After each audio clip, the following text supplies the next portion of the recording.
यहाँ पे एक ऐसी टेक्निक है, बायोटेक्नोलॉजी एक ऐसी टेक्निक है जिसमें लिविंग ऑर्गेनिज्म को और उनके एंजाइम्स को यूज किया जाता है।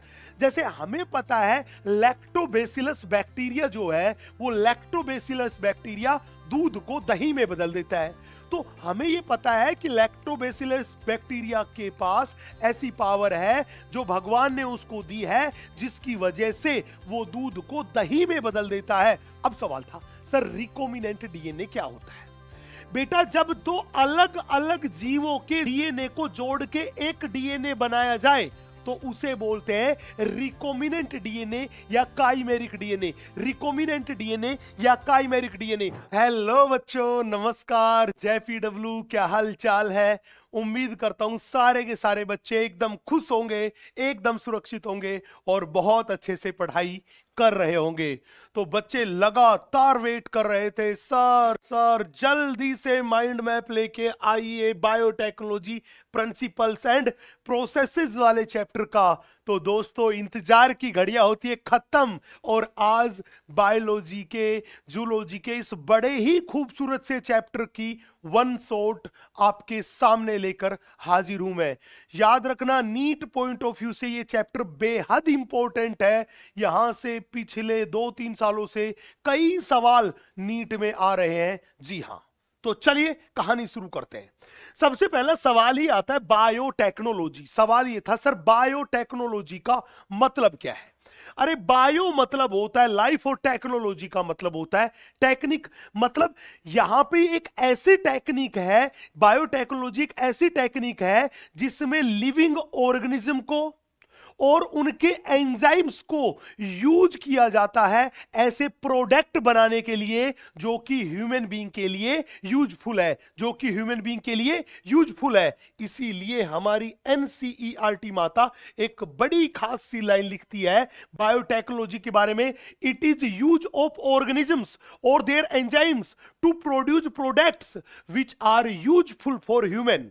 अब सवाल था, सर आप ये बताइए बायोटेक्नोलॉजीज है, इन बायोटेक्नोलॉजी को कितने पार्ट में डिवाइड किया गया? बेटा, बायोटेक्नोलॉजी के 2 एराज है। एक मेरे पास है ओल्ड और ट्रेडिशनल बायोटेक्नोलॉजी, एक है न्यू और मॉडर्न बायोटेक्नोलॉजी। ओल्ड बायोटेक्नोलॉजी है वो ट्रेडिशनल मेथड पे बेस है। किस पे मेथड पे?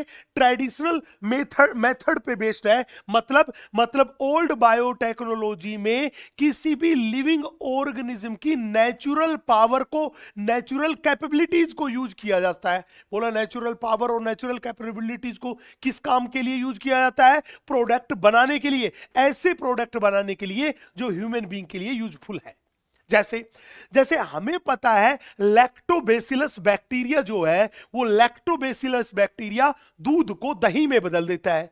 तो हमें यह पता है कि लैक्टोबैसिलस बैक्टीरिया के पास ऐसी पावर है जो भगवान ने उसको दी है, जिसकी वजह से वो दूध को दही में बदल देता है। तो हमने क्या काम किया? दूध लिया, उसमें लैक्टोबैसिलस डाल दिया और लैक्टोबैसिलस ने अगले दिन दूध को किस में कन्वर्ट करके दे दिया? हमें दही में कन्वर्ट करके दे दिया। तो हमने क्या काम किया? उस बैक्टीरिया की जो नेचुरल शक्तियां थी उन्हीं को यूज किया दही बनाने के लिए, ऐसे प्रोडक्ट बनाने के लिए जो हमारे लिए यूजफुल था।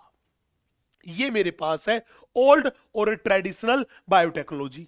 अब सवाल था, सर आप हमें बताइए मॉडर्न और न्यू बायोटेक्नोलॉजी क्या है?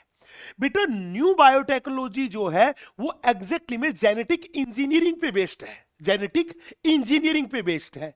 अब वर्ड आया जेनेटिक इंजीनियरिंग।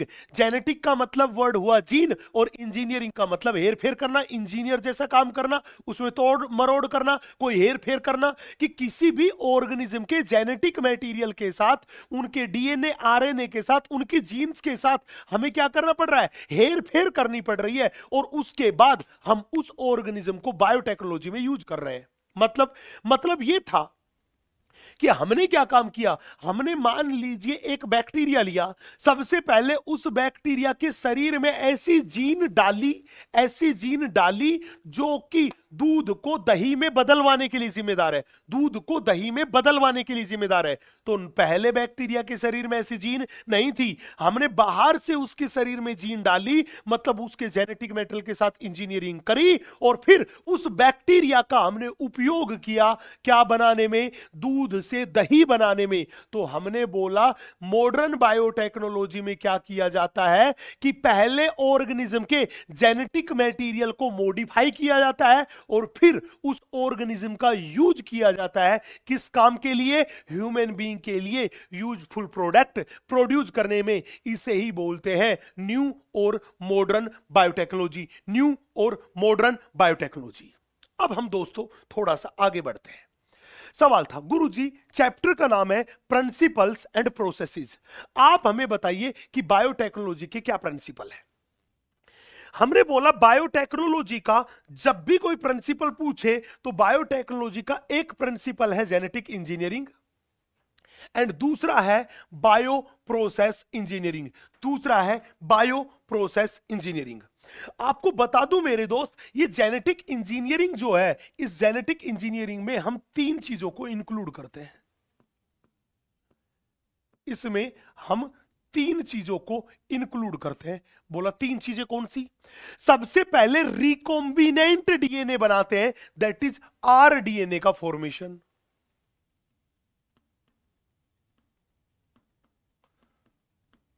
सबसे पहले हम रिकॉम्बिनेंट डीएनए का फॉर्मेशन करते हैं। बोला सर फिर क्या काम करते हैं? हमने बोला उसके बाद जीन ट्रांसफर करते हैं।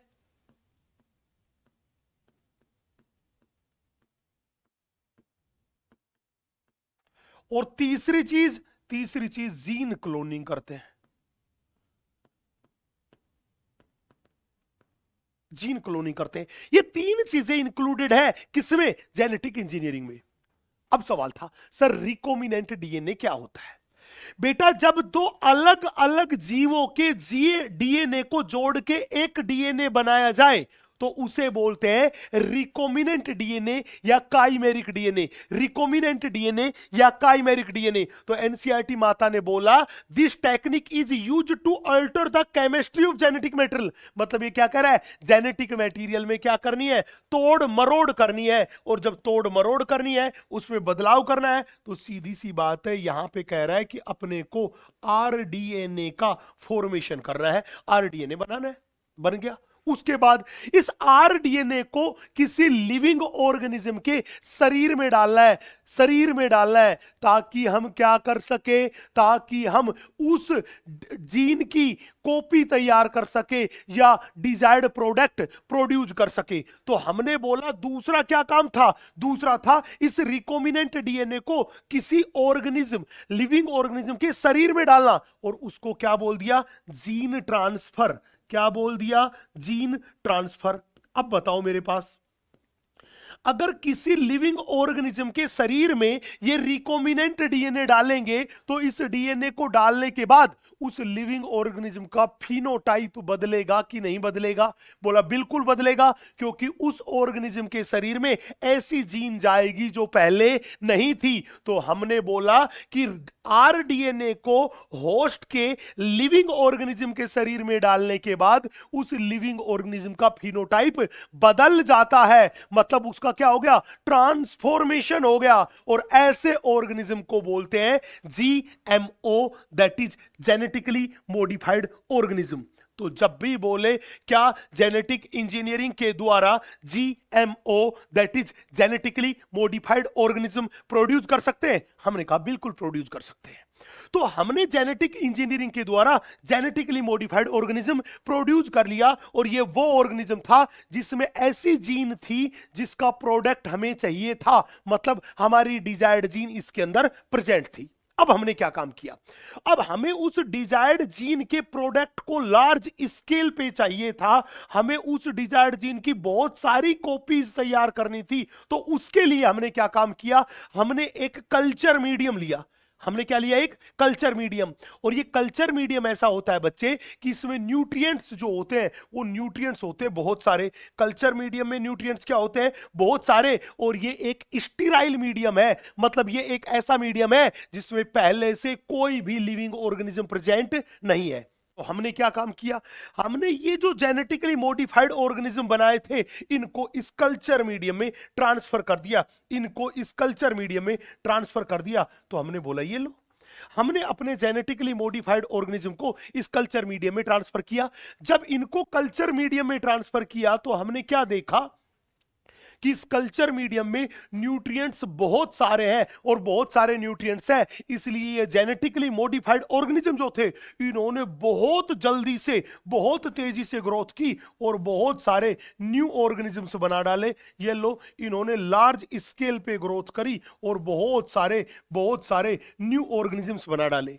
तो हमने क्या बोला कि इस कल्चर मीडियम में ये genetically modified organism large scale पे ग्रोथ करते हैं, तो जितने ज्यादा जेनेटिकली मॉडिफाइड ऑर्गेनिज्म बनेंगे उतना ही ज्यादा तो प्रोडक्ट बनेगा। तो हमने बोला यहां पे क्या हुआ, growth of GMO at large scale पे ग्रोथ हुई, इसीलिए प्रोडक्ट का प्रोडक्शन भी क्या हुआ, लार्ज स्केल पे। और इस मेथड के द्वारा हमने बहुत सारी एंटीबायोटिक्स, वैक्सीन्स, हार्मोन एटसेट्रा, हमने बहुत सारी चीजें लार्ज स्केल पे प्रोड्यूस कर ली। ये कहानी थी मेरे पास बायो प्रोसेस इंजीनियरिंग की। चले जी आगे बढ़ते हैं, देखिएगा। अब सवाल था, सर आपने एक वर्ड यूज किया रिकॉम्बिनेंट डीएनए, और आपने बोला दो अलग अलग जीवों के ऑर्गेनिज्म के डीएनए को जोड़ के जो बनाया जाता है उसे बोलते हैं रिकॉम्बिनेंट डीएनए। हमने कहा जी उसे बोलते हैं रिकॉम्बिनेंट डीएनए। सबसे पहले रिकॉम्बिनेंट डीएनए किसने बनाया? बेटा first recombinant DNA Cohen and Boyer नाम के scientist, Stanley Cohen and Herbert Boyer नाम के साइंटिस्ट ने बनाया। कब बनाया? इन्होंने बनाया 1972 में। बोला सर कैसे बनाया?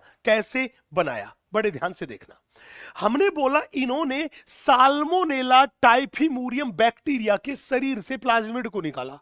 किसको निकाला? प्लाज्मिड को। तो ये इसने प्लाज्मिड लिया, कौन से बैक्टीरिया का? साल्मोनेला टाइफिमोरियम बैक्टीरिया के शरीर से इन्होंने क्या निकाला? प्लाज्मिड निकाला। और इस प्लाज्मिड को रेस्ट्रिक्शन एंडोन्यूक्लियस से कट किया, ये लीजिए काट दिया, यहां से बीच से क्या कर दिया? कट कर दिया। ये लो जी यहां से रेस्ट्रिक्शन एंडोन्यूक्लियस से कट कर दिया। फिर क्या काम किया? हमने बोला अब इसने क्या काम किया, एक एंटीबायोटिक रेजिस्टेंस की जीन को इसके साथ जोड़ा। बोला सर वो जीन आई कहां से?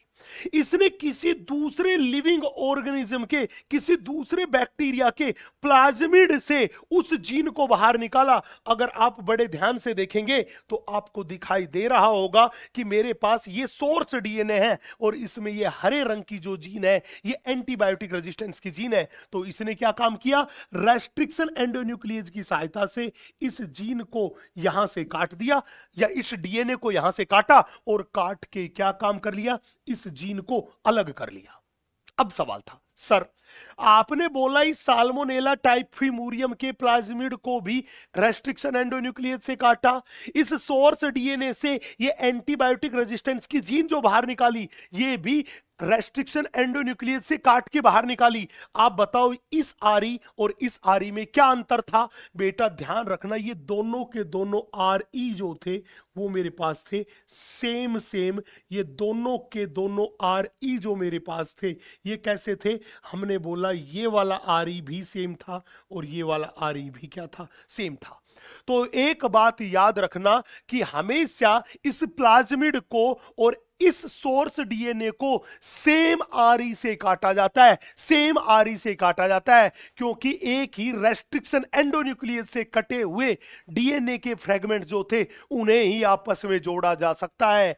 अलग अलग रेस्ट्रिक्शन एंडोन्यूक्लियस से काटोगे तो उन डीएनए फ्रेगमेंट को आपस में जोड़ नहीं पाएंगे। तो हमने बोला जिस आरई से प्लाज्मिड को काटा था उसी आरई से काटकर अलग किया एंटीबायोटिक रेजिस्टेंस जीन को, और फिर इस एंटीबायोटिक रेजिस्टेंस जीन को इस प्लाज्मिड के साथ जोड़ दिया। और जब जोड़ दिया, किसकी सहायता से जोड़ दिया? डीएनए लाइगेज एंजाइम की सहायता से जोड़ दिया, और जब जोड़ दिया तो अपने पास बन गया रिकॉम्बिनेंट डीएनए। अब हमें इस रिकॉम्बिनेंट डीएनए जो था इसकी बहुत सारी कॉपी तैयार करनी थी, इसलिए हमने क्या काम किया, इस रिकॉम्बिनेंट डीएनए को ट्रांसफर कर दिया किसके शरीर में, ई कोलाई में। किसमें, ई कोलाई में। तो हमने बोला ट्रांसफर्ड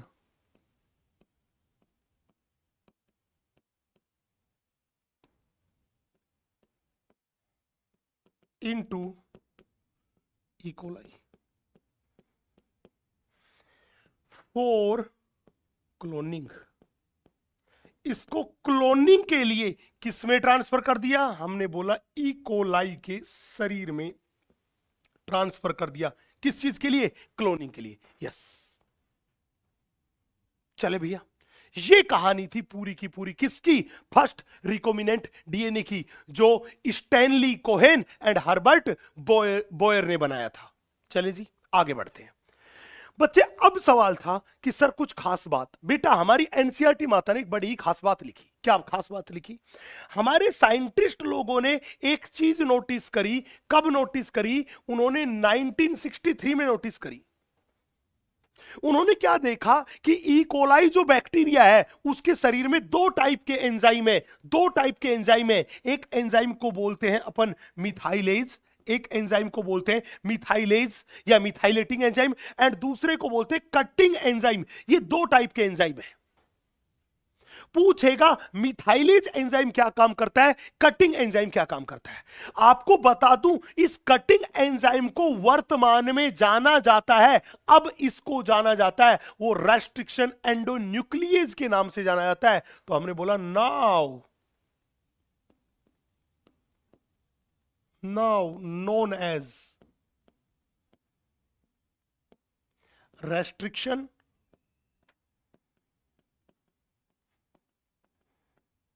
endonuclease।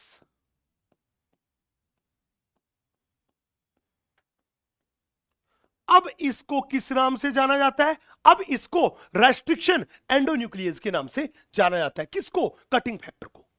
तो हमने बोला बैक्टीरिया के शरीर में दो एंजाइम थे, एक मिथाइलेज एंजाइम था, दूसरा रेस्ट्रिक्शन एंडोन्यूक्लियस था। बोला मिथाइलेज क्या काम करता है, बोला जब भी कोई वायरस या बैक्टीरियोफेज बैक्टीरिया के शरीर में एंटर होगा, तो याद करो अगर बैक्टीरिया के शरीर में वायरस जाएगा, बैक्टीरियोफेज जाएगा, तो वो बैक्टीरिया में डिजीज प्रोड्यूस करेगा, इन्फेक्शन करेगा। बोलो करेगा कि नहीं करेगा, बोला बिल्कुल करेगा। तो बैक्टीरिया को इन्फेक्शन से बचाने में हेल्प करते हैं ये दोनों के दोनों एंजाइम।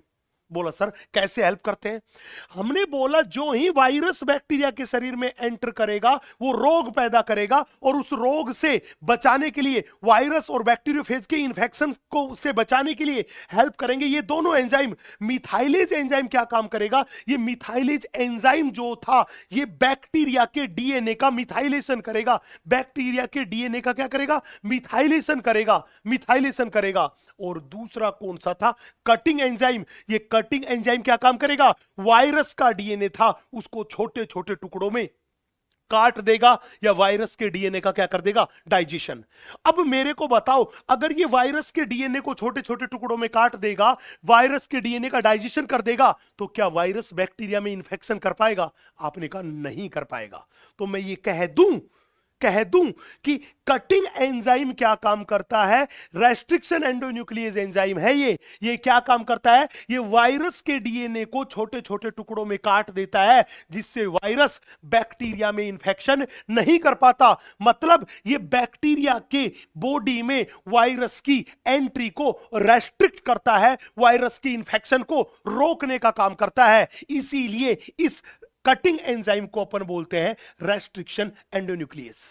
अब एक सवाल निकल के आया, सर ये रेस्ट्रिक्शन एंडोन्यूक्लियस आपने बोला वायरस के डीएनए को काटता है, अरे इसने बैक्टीरिया के डीएनए को क्यों नहीं काटा? इसको कैसे पता चला कि मुझे कौन से डीएनए को काट रहा है? एग्जैक्टली में ये रेस्ट्रिक्शन एंडोन्यूक्लियस जो था ये बैक्टीरिया के डीएनए को इसलिए नहीं काट पाया क्योंकि इस मिथाइलेज ने बैक्टीरिया के डीएनए का क्या कर दिया था, मिथाइलेशन। क्या कर दिया था, मिथाइलेशन। और जिस जेनेटिक मटेरियल का मिथाइलेशन हो गया वहां पे ये रेस्ट्रिक्शन एंडोन्यूक्लियस काम नहीं करेगा। तो मैं ये कह दूं कि ये मिथाइलेज एंजाइम बैक्टीरिया के डीएनए को इस रेस्ट्रिक्शन एंडोन्यूक्लियेज से, इस कटिंग एंजाइम से बचाने का काम करता है, बचाने का काम करता है। यही बात एनसीईआरटी माता ने कही। यस, नेक्स्ट अगली कहानी सुनिएगा। अब सवाल था, सर अब हम बात करके चले इस रेस्ट्रिक्शन एंडोन्यूक्लियेज के बारे में, तो कंक्लूजन क्या निकल के आया? कंक्लूजन ये निकल के आया मेरे पास कि ये रेस्ट्रिक्शन एंडोन्यूक्लियेज जो था, ये एक ऐसा एंजाइम था जो बैक्टीरिया के शरीर में बनता है और बैक्टीरिया की डिफेंस मैकेनिज्म से रिलेटेड है। ये कभी भी यूकैरियोटिक ऑर्गेनिज्म के शरीर में नहीं बनता। तो सबसे पहली बात है, ये किसके शरीर में बनता है? हमने बोला बैक्टीरिया के शरीर में बनता है। किसका पार्ट है? बैक्टीरिया की डिफेंस मैकेनिज्म का पार्ट है। उसमें वायरस के इंफेक्शन को रोकने का काम करता है। कभी भी यूकैरियोटिक ऑर्गेनिज्म के शरीर में नहीं बनता। अब बेटा बैक्टीरिया के लगभग हम बात करके चले 230 स्ट्रेन से मोर देन 900 रेस्ट्रिक्शन एंडोन्यूक्लियेज एंजाइम को आइसोलेट किया जा चुका है, निकाला जा चुका है। हमने बोला बैक्टीरिया के स्ट्रेन्स कितने हैं?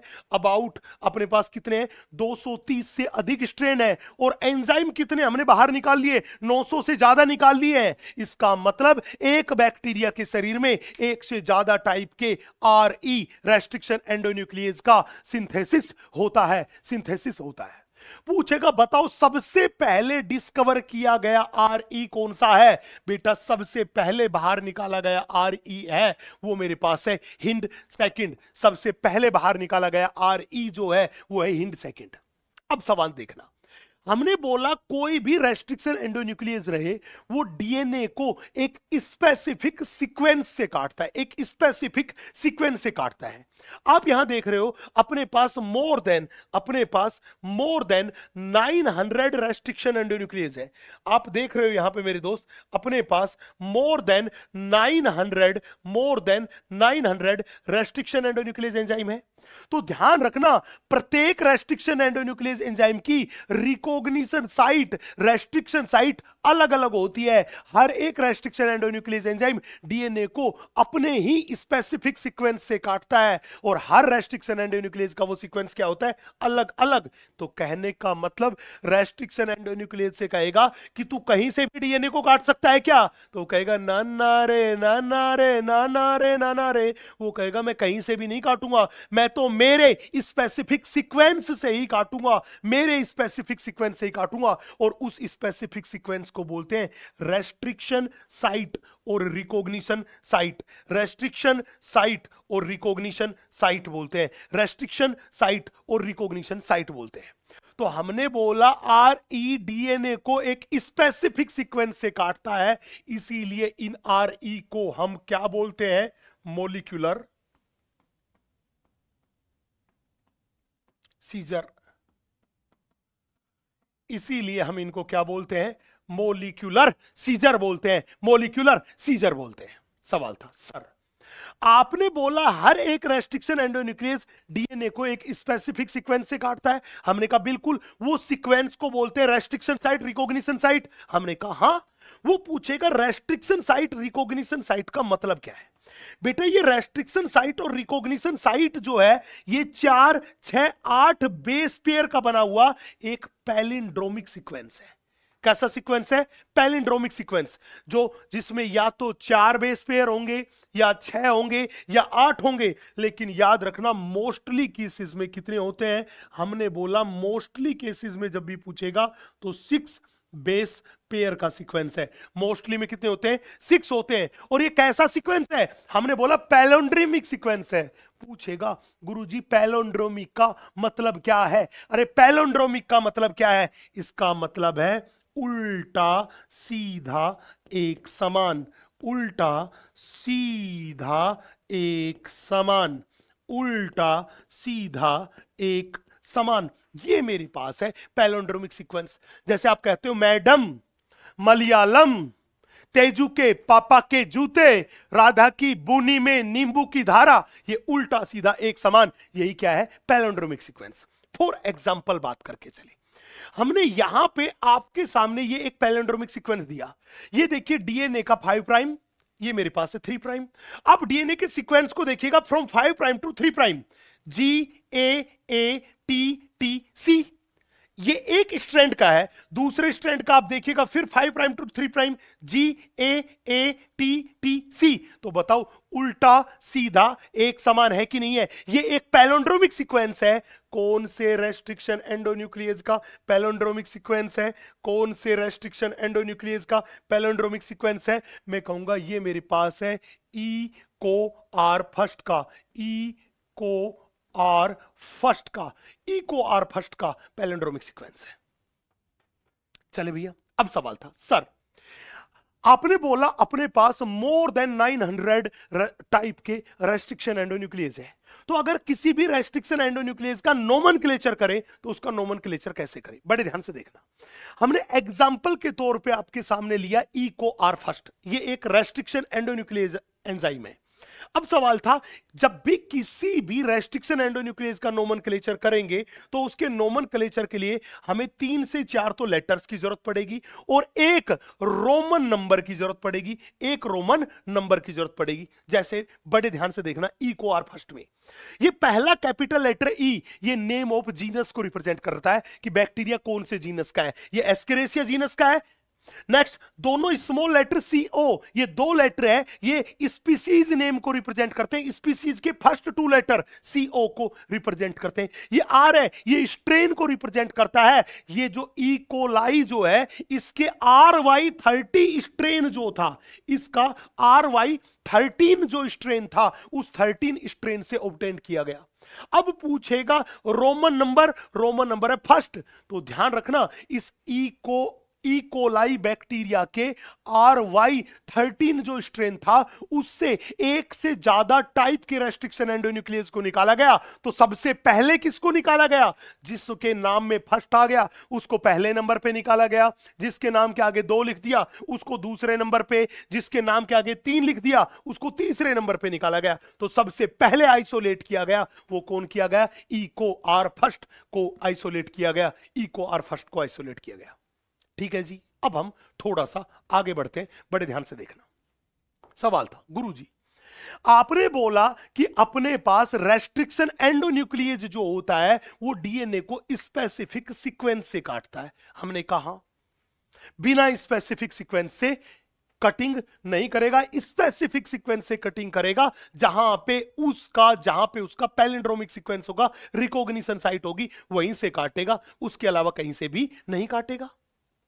बोला सर ठीक है, लेकिन गुरुजी एक बात बताओ, ये काटेगा तो इसका काटने का तरीका कितना हो सकता है? बेटा RE के काटने के 2 तरीके होते हैं। कुछ RE तो ऐसे होते हैं जो अपने पैलिंड्रोमिक सीक्वेंस के बिल्कुल बीच से काटते हैं, जो अपने पैलिंड्रोमिक सीक्वेंस के बिल्कुल बीच से काटते हैं, जैसे ये SMA फर्स्ट। ये SMA फर्स्ट अपने पैलिंड्रोमिक सीक्वेंस के बिल्कुल बीच से काटता है। ये लीजिए, इधर से भी काट दिया और इधर से भी काट दिया।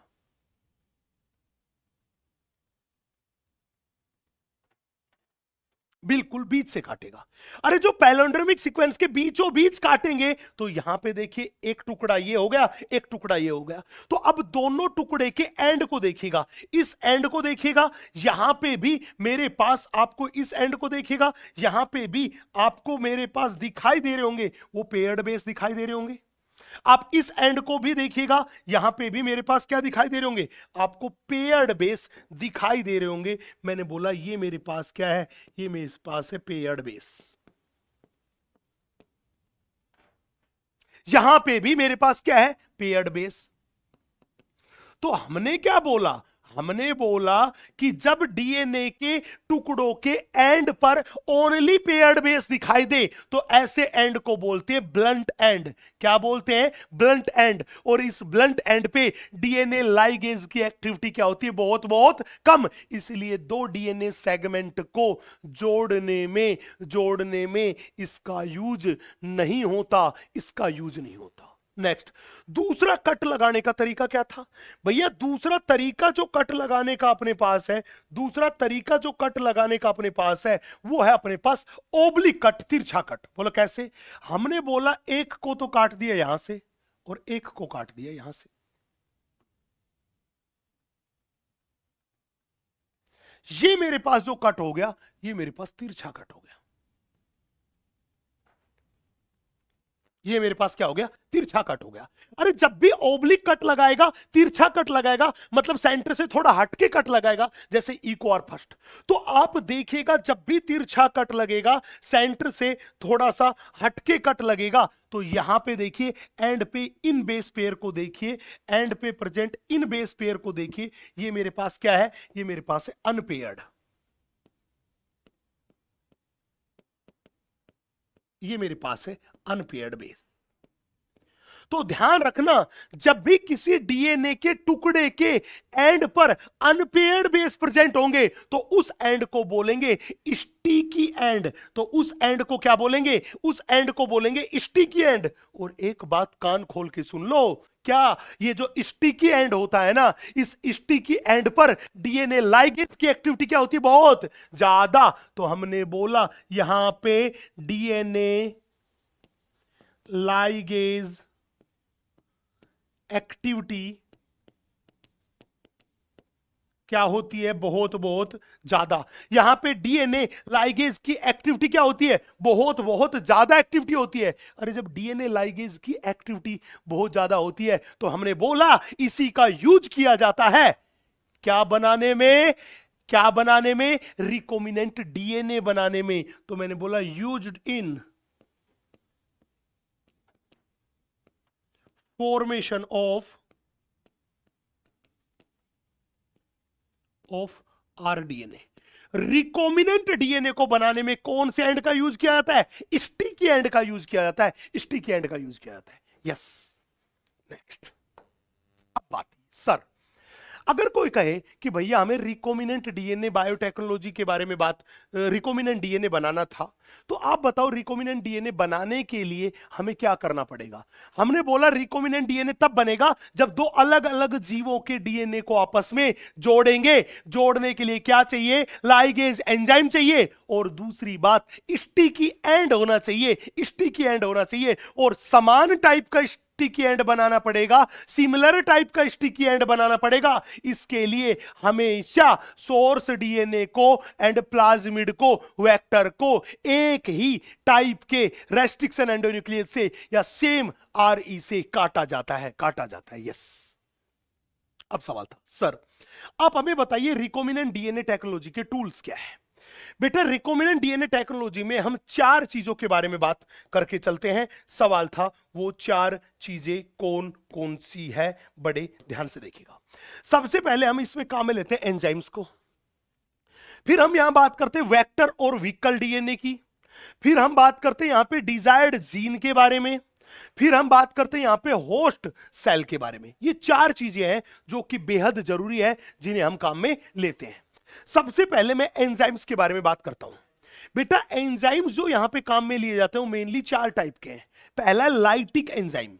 ये लाइटिक एंजाइम क्या काम करते हैं? ये लाइटिक एंजाइम का उपयोग किसी भी सेल से डीएनए को बाहर निकालने में किया जाता है, कि अपन बैक्टीरिया की सेल से डीएनए को बाहर निकाल रहे हैं, कि प्लांट की सेल से बाहर निकाल रहे हैं, कि एनिमल की सेल से बाहर निकाल रहे हैं, कि फंजाई की सेल से बाहर निकाल रहे हैं। तो सेल से बाहर डीएनए को निकालने में यूज करते हैं, इसलिए हमने बोला helps in isolation of DNA.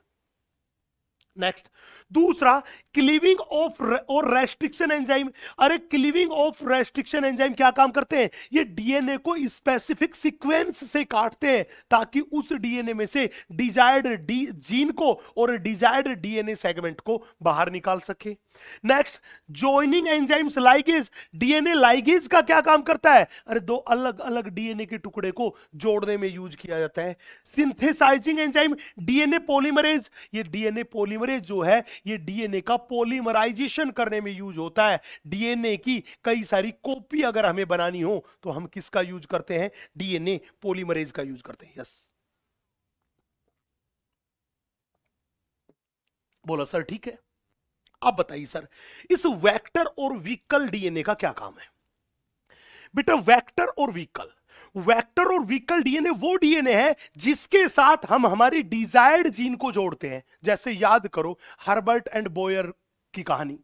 उन्होंने क्या काम किया था, साल्मोनेला टाइफिमोरियम के प्लाज्मिड के साथ एंटीबायोटिक रेजिस्टेंस के जीन को जोड़ा था। तो वो प्लाज्मिड जो था वो तो था व्हीकल और वेक्टर, और जो जीन जोड़ी थी वो थी सवारी। वो क्या थी, सवारी, दैट इज पैसेंजर।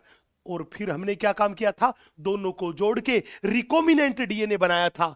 तो हमने बोला वेक्टर डीएनए और व्हीकल डीएनए वो डीएनए था जिसका उपयोग डिजायर्ड जीन को होस्ट सेल में भेजने के लिए करते हैं। उसे क्या बोलते हैं, डिजायर्ड डीएनए, वेक्टर और व्हीकल डीएनए बोलते हैं। नेक्स्ट ये कह रहा है डिजायर्ड जीन। बेटा डिजायर्ड जीन वो जीन थी जिससे हमें डिजायर्ड प्रोडक्ट प्राप्त करना था, या जिसकी हमें क्लोनिंग करवानी थी, जिसकी हमें बहुत सारी कॉपी तैयार करवानी थी, उस जीन को हमने बोल दिया डिजायर्ड जीन। पूछेगा होस्ट सेल, बेटा होस्ट सेल हमने उस सेल को बोला जिसके अंदर इस डिजायर्ड जीन की बहुत सारी कॉपी बनी या डिजायर्ड प्रोडक्ट का सिंथेसिस हुआ, उस सेल को हमने क्या बोल दिया, होस्ट सेल। उस सेल को क्या बोल दिया, होस्ट सेल। अब चलिए हम बात करते हैं सबसे पहले कहानी। सवाल था सर आप हमें वेक्टर के बारे में बताइए। हमने बोला वेक्टर क्या था, वेक्टर था एक कैरियर और एक व्हीकल डीएनए जो क्या काम करता है, जो कि डिजायर्ड जीन को होस्ट सेल में ट्रांसफर करने में हेल्प करता है, डिजायर्ड जीन को होस्ट सेल में ट्रांसफर करने में हेल्प करता है। उसे ही हमने क्या बोला, उसे ही हमने क्या बोला, उसे ही हमने बोल दिया क्या, हमने बोल दिया वेक्टर। अब पूछेगा सर एक अच्छे वेक्टर के क्या क्या कैरेक्टरिस्टिक फीचर होने चाहिए। बेटा एक अच्छे वेक्टर में 4 फीचर्स होने चाहिए, बड़े ध्यान से देखना। सबसे पहले एक वेक्टर जो होना चाहिए उसका साइज छोटा होना चाहिए। अगर वेक्टर का साइज छोटा होगा तो हम उसे इजीली हैंडल कर सकते हैं। दूसरी बड़ी बात, एक वेक्टर जो है उस वेक्टर में ORI site, origin of replication होना चाहिए। एक वेक्टर में ओरिजिन ऑफ रेप्लिकेशन होना चाहिए। सवाल था सर इस ओरिजिन ऑफ रेप्लिकेशन का क्या काम है, बड़े ध्यान से देखना। हमने बोला जब भी किसी वेक्टर के बारे में बात करके चले तो मान लीजिए मेरे पास ये कोई प्लाज्मिड है जो कि एक वेक्टर है। हमने बोला ये प्लाज्मिड है, ये वेक्टर है, इस वेक्टर में ORI का होना बेहद जरूरी है। याद करो प्लाज्मिड बैक्टीरिया के शरीर में मिलने वाला एक extra chromosomal double stranded circular DNA है जिसमें ऑटो रेप्लिकेशन की एबिलिटी प्रेजेंट है। मतलब अगर इस वेक्टर के साथ डिजायर्ड जीन को जोड़ोगे तो जब वेक्टर का रिप्लिकेशन होगा तो डिजायर्ड जीन का भी रिप्लिकेशन होगा कि नहीं होगा, आपने कहा बिल्कुल होगा। और मॉलिक्यूलर बेसिस ऑफ इनहेरिटेंस में आपने पढ़ा होगा कि डीएनए का रेप्लिकेशन शुरू करने के लिए हमें ORI रीजन चाहिए, ORI रीजन चाहिए। अगर डीएनए फ्रेगमेंट में ये ORI साइट नहीं होगी तो उसका रेप्लिकेशन पॉसिबल नहीं है। तो हमने बोला ये ORI किस चीज के लिए रेस्पॉन्सिबल है, मैंने बोला ये रेस्पॉन्सिबल है for initiation of DNA replication. तो हमने बोला responsible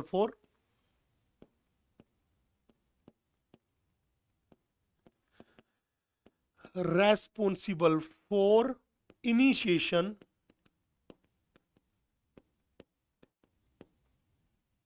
of DNA replication. DNA के रिप्लिकेशन को शुरू करने के लिए बेहद जरूरी है क्या, ORI।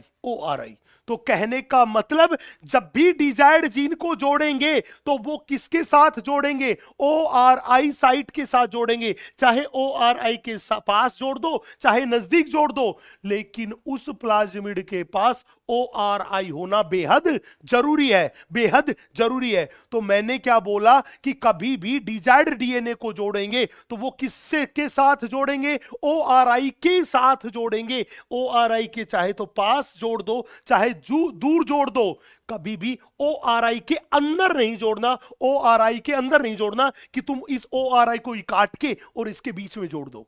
अगर ORI में जोड़ दिया डिजायर्ड जीन को तो फिर डीएनए का रिप्लिकेशन पॉसिबल नहीं है, क्योंकि ORI सीक्वेंस पूरा का पूरा गड़बड़ा जाएगा। अब सवाल था सर आपने बोला ये ORI साइट डीएनए के रिप्लिकेशन को शुरू करने के लिए, इनिशिएट करने के लिए बेहद जरूरी है। इसके अलावा भी क्या इस ORI साइट के कोई काम है? हमने कहा हां। आप बताओ ORI साइट डीएनए का रिप्लिकेशन कराएगी? बोला कराएगी। तो बताओ प्लाज्मिड का रिप्लिकेशन होगा कि नहीं होगा? आपने कहा होगा। तो मैंने कहा जब प्लाज्मिड का रिप्लिकेशन होगा तो ये ORI जीन जो, ये ORI जो था, ये कॉपी नंबर ऑफ प्लाज्मिड को बढ़ाएगा कि नहीं बढ़ाएगा? प्लाज्मिड की कॉपी की संख्या बढ़ाएगा कि नहीं बढ़ाएगा? आपने कहा बिल्कुल बढ़ाएगा। पहला काम, जितनी प्लाज्मिड की कॉपी बनेगी उतनी ही कॉपी डिजायर्ड जीन की बनेगी कि नहीं बनेगी? बोला हां। मतलब ये copy number of desired gene को बढ़ाएगा कि नहीं बढ़ाएगा? बोला बिल्कुल बढ़ाएगा। तीसरा काम, बेटा हर एक बैक्टीरिया के शरीर को अपन देखें तो उनमें प्लाज्मिड की संख्या अलग अलग होती है। किसी में 1 होता है, किसी में 2 होता है, किसी में 5 होता है, किसी में 10 होता है, किसी में 50 होता है, किसी में 100 होता है, किसी में ज्यादा होता है। तो अलग अलग बैक्टीरिया के शरीर में प्लाज्मिड की संख्या अलग अलग है। तो भैया कौन बैक्टीरिया को ये कहेगा कि भैया तेरी जितनी औकात थी झेलने की उतनी कॉपी हमने बना दी, अब उससे ज्यादा तुझसे ना हो पाएगा? कौन कहेगा? अरे वो भी कंट्रोल कौन करेगा? ORI। तो जब भी पूछे कि बताओ बैक्टीरिया के शरीर में कॉपी नंबर ऑफ प्लाज्मिड को कौन कंट्रोल करता है, वो कंट्रोल करने का काम भी कौन करता है? ORI। तो ORI डीएनए के रिप्लिकेशन को शुरू भी करवाता है, प्लाज्मिड के कॉपी नंबर को भी बढ़ाता है, डिजायर्ड जीन के कॉपी नंबर को भी बढ़ाता है, and control the copy number of plasmid into the host cell. Bacteria के शरीर में प्लाज्मिड के कॉपी नंबर को भी कंट्रोल करता है। कंट्रोल करता है कौन? ORI। नेक्स्ट, इसके अलावा तीसरा हमने कहा, बड़े ध्यान से देखा, तीसरा मेरे पास है सेलेक्टेबल मार्कर। होता क्या है कि अपने पास अगर एक कल्चर मीडियम में देखें तो कल्चर मीडियम में 3 प्रकार के बैक्टीरिया मिलते हैं। कितने प्रकार के? 3 प्रकार के बैक्टीरिया मिलते हैं। सबसे पहले को हमने नाम दे रखा है एंटी। बेटा एंटी का मतलब होता है non transformant.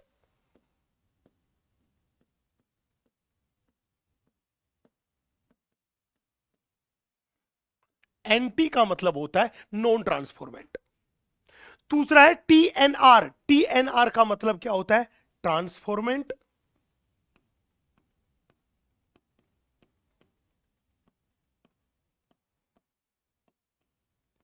Non recombinant.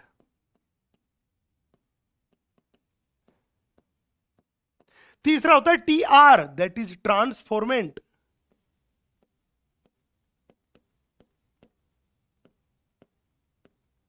Recombinant.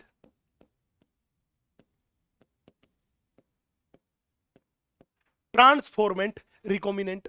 तो हमने क्या कहा आपसे? हमने आपसे ये कहा कि जब भी देखें तो अपने पास 3 टाइप के बैक्टीरिया होते हैं। एक बैक्टीरिया तो ऐसा होता है जिसके पास कोई प्लाज्मिड नहीं होता, कोई प्लाज्मिड नहीं होता। जब इसके पास कोई प्लाज्मिड नहीं होता तो हम कहते हैं कि हमने बाहर से कोई भी प्लाज्मिड इसमें डाला ही नहीं।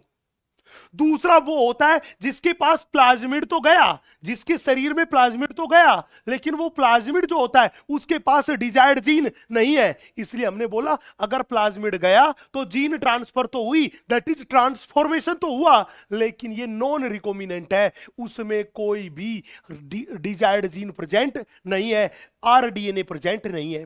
तीसरा मेरे पास है कि उसके पास प्लाज्मिड भी है और उस प्लाज्मिड के पास देखो ये रेड कलर की डिजायर्ड जीन भी है। तो देखो 2 अलग अलग ऑर्गेनिज्म का डीएनए जुड़ा तो रिकॉम्बिनेंट डीएनए है, दैट इज प्लाज्मिड है, तो इसे बोलते हैं ट्रांसफॉर्मेंट रिकॉम्बिनेंट।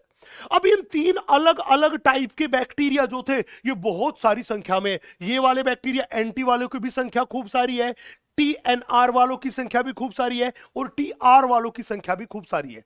बताओ हमारे लिए काम का बैक्टीरिया कौन सा? काम का होस्ट कौन सा? अरे काम का होस्ट वो जिसके पास डिजायर्ड जीन है, जीन ऑफ इंटरेस्ट है। अब बताओ जी डिजायर्ड जीन किसके पास है? डिजायर्ड जीन तो इस तीसरे वाले के पास है। तो कहने का मतलब इतनी सी बड़ी भीड़ में हमें इस ट्रांसफॉर्मेंट रिकॉम्बिनेंट ऑर्गेनिज्म को पहचानना पड़ेगा कि नहीं पड़ेगा? बताओ पहचानना पड़ेगा कि नहीं पड़ेगा? आपने बोला हां। तो हमने यही कहा हमने यही कहा कि जब भी बोले सेलेक्टेबल मार्कर की क्या जरूरत थी, हमने बोला सेलेक्टेबल मार्कर जो है वो अपने पास नेसेसरी है या हेल्प करते हैं selection of transformant recombinant organism और सेल, ट्रांसफॉर्मेंट रिकॉम्बिनेंट ऑर्गेनिज्म के सिलेक्शन में हेल्प करते हैं सेलेक्टेबल मार्कर। अब सवाल था सर सेलेक्टेबल मार्कर में किस चीज को यूज करते हैं? बेटा सेलेक्टेबल मार्कर की जगह में हम चाहे तो एंटीबायोटिक रेजिस्टेंस की जीन को यूज कर सकते हैं, हम चाहे तो लैक जेड जीन को भी यूज कर सकते हैं। अब ये एंटीबायोटिक रेजिस्टेंस की जीन है, जैसे हमने एम्फिसिलिन रेजिस्टेंस जीन ले ली तो ये वो जीन होगी जो ऐसी प्रोटीन बनाएगी जो कि एम्फिसिलिन एंटीबायोटिक के इफेक्ट को खत्म कर दे। अगर हमने टेट्रासाइक्लिन रेजिस्टेंस जीन ले ली तो वो जीन ऐसी प्रोटीन बनाएगी कि टेट्रासाइक्लिन एंटीबायोटिक का रेजिस्टेंस का इफेक्ट क्या हो जाएगा? खत्म। मतलब वो बैक्टीरिया जो था उस पे टेट्रासाइक्लिन का कोई प्रभाव नहीं होगा, कोई प्रभाव नहीं होगा। लैक जेड जीन, बेटा ये लैक जेड जीन जो होती है ये एग्जैक्टली में आपने ओपेरॉन कंसेप्ट में पक्का पढ़ी होगी। ये एक एंजाइम बनाती है, उस एंजाइम का नाम है बीटा गैलेक्टो साइडेज। ये बीटा गैलेक्टोसाइडेज एंजाइम बनाने का काम करती है। कौन? Lac Z gene beta galactosidase enzyme बनाती है, लैक जेड जीन। तो अपन एंटीबायोटिक रेजिस्टेंट जीन्स को भी, लैक जेड जीन को भी यूज कर सकते हैं किसकी तरह? सेलेक्टेबल मार्कर की तरह। अब सवाल था सर चौथा करैक्टर है क्लोनिंग और रेस्ट्रिक्शन साइट। जब भी बोले क्लोनिंग साइट रेस्ट्रिक्शन साइट है क्या, बड़े ध्यान से बड़े इत्मीनान से देखिएगा, मैं इस डायग्राम के द्वारा ये कहानी बताने की कोशिश करता हूं। हमने बोला भाई साहब बड़े ध्यान से देखना, ये मेरे पास एक सोर्स डीएनए है, ये मेरे पास एक सोर्स डीएनए है। हमने बोला इस सोर्स डीएनए में मान लीजिए ये जो मेरे पास है, ये मेरे पास है डिजायर्ड जीन।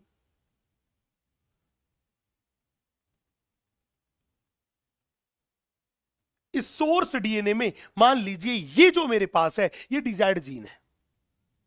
हमने क्या काम किया? इस सोर्स डीएनए से इस डिजायर्ड जीन को बाहर निकालना था, इसलिए हमने इस सोर्स डीएनए को ई को आर फर्स्ट से काटा, यहां से भी काटा, यहां से भी काटा। जब काटा तो ये डिजायर्ड जीन बाहर निकल के आ गई कि नहीं आ गई? बोला बिल्कुल आ गई। याद करो सोर्स डीएनए से डिजायर्ड जीन को काट के बाहर निकाला तो हमने आर ई काम में लिया, वो ई को आर फर्स्ट काम में लिया कि नहीं लिया? तो इस वेक्टर को भी किससे काटना पड़ेगा? ई को आर फर्स्ट से काटना पड़ेगा। हमने क्या देखा? ये काली वाली साइट है, ये ई को आर फर्स्ट की साइट है, ये ई को आर फर्स्ट की साइट है। हमने ई को आर फर्स्ट की साइट से काटा। जब यहां से काटा तो हमने बोला ये मेरे पास कट गया, ये मेरे पास स्टिकी एंड बन गया कि नहीं बन गया? अब देखो थोड़ा सा ई को आर फर्स्ट से काटा, थोड़ा सा ब्लैक पार्ट इधर रह गया, थोड़ा सा ब्लैक पार्ट इधर रह गया। फिर डीएनए लाइगेज की सहायता से इस डिजायर्ड जीन को जोड़ दिया तो मेरे पास ये क्या बन गया? Recombinant DNA. आप देखिए इस रिकॉम्बिनेंट डीएनए के इधर भी काला भाग है, इधर भी काला भाग है। ये काला भाग किसका है? ये इस ई को आर फर्स्ट की रिकॉग्निशन साइट का है, इस ई को आर फर्स्ट की रिकॉग्निशन साइट का है।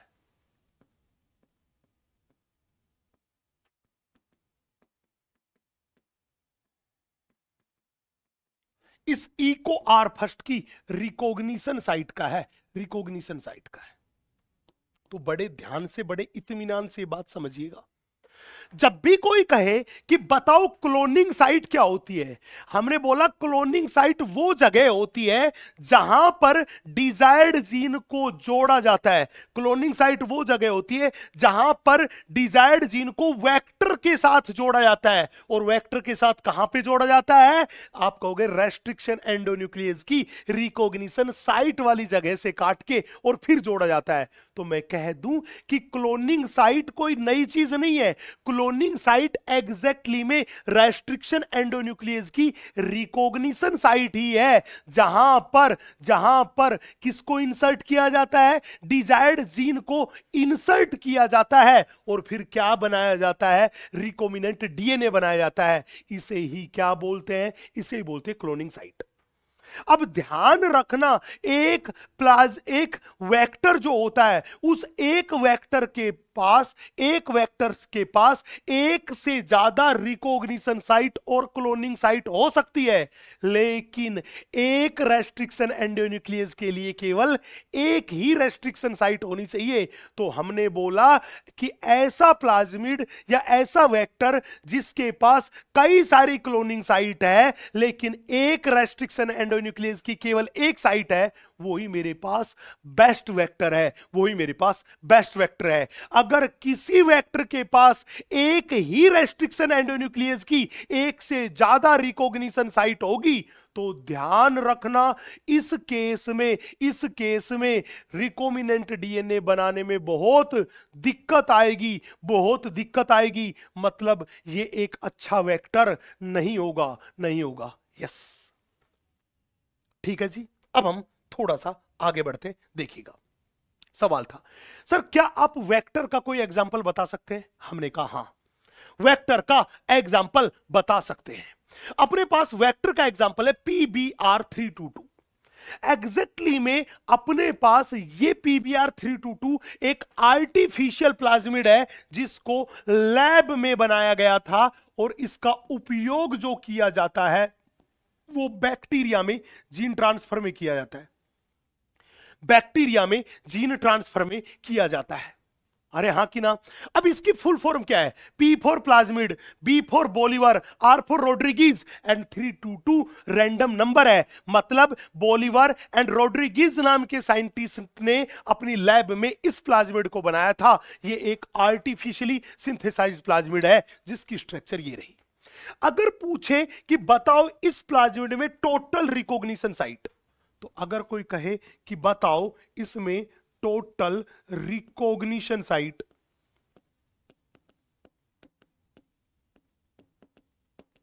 कितनी है, काउंट करो, 1 2 3 4 5 6 7 8। हमने बोला टोटल रिकॉग्निशन साइट कितनी है? 8 है। ये 8 साइट है और ये आठों के आठों साइट 8 अलग अलग RE के लिए है, 8 अलग अलग RE के लिए है। यस, मतलब हर एक रेस्ट्रिक्शन एंडोन्यूक्लियस के लिए एक ही साइट है, और अभी मैंने बोला था कि एक अच्छे वेक्टर की पहचान है कि उसमें कई सारी रिकॉग्निशन साइट होती है लेकिन एक RE के लिए केवल एक साइट है। अब देख लो, चले नेक्स्ट। वो पूछेगा सेलेक्टेबल मार्कर,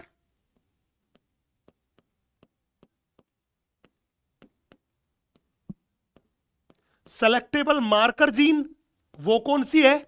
हमने बोला जब भी बोले सेलेक्टेबल मार्कर जीन तो यहां पे 2 है। एक तो ये एम्फिसिलिन रेजिस्टेंस की जीन,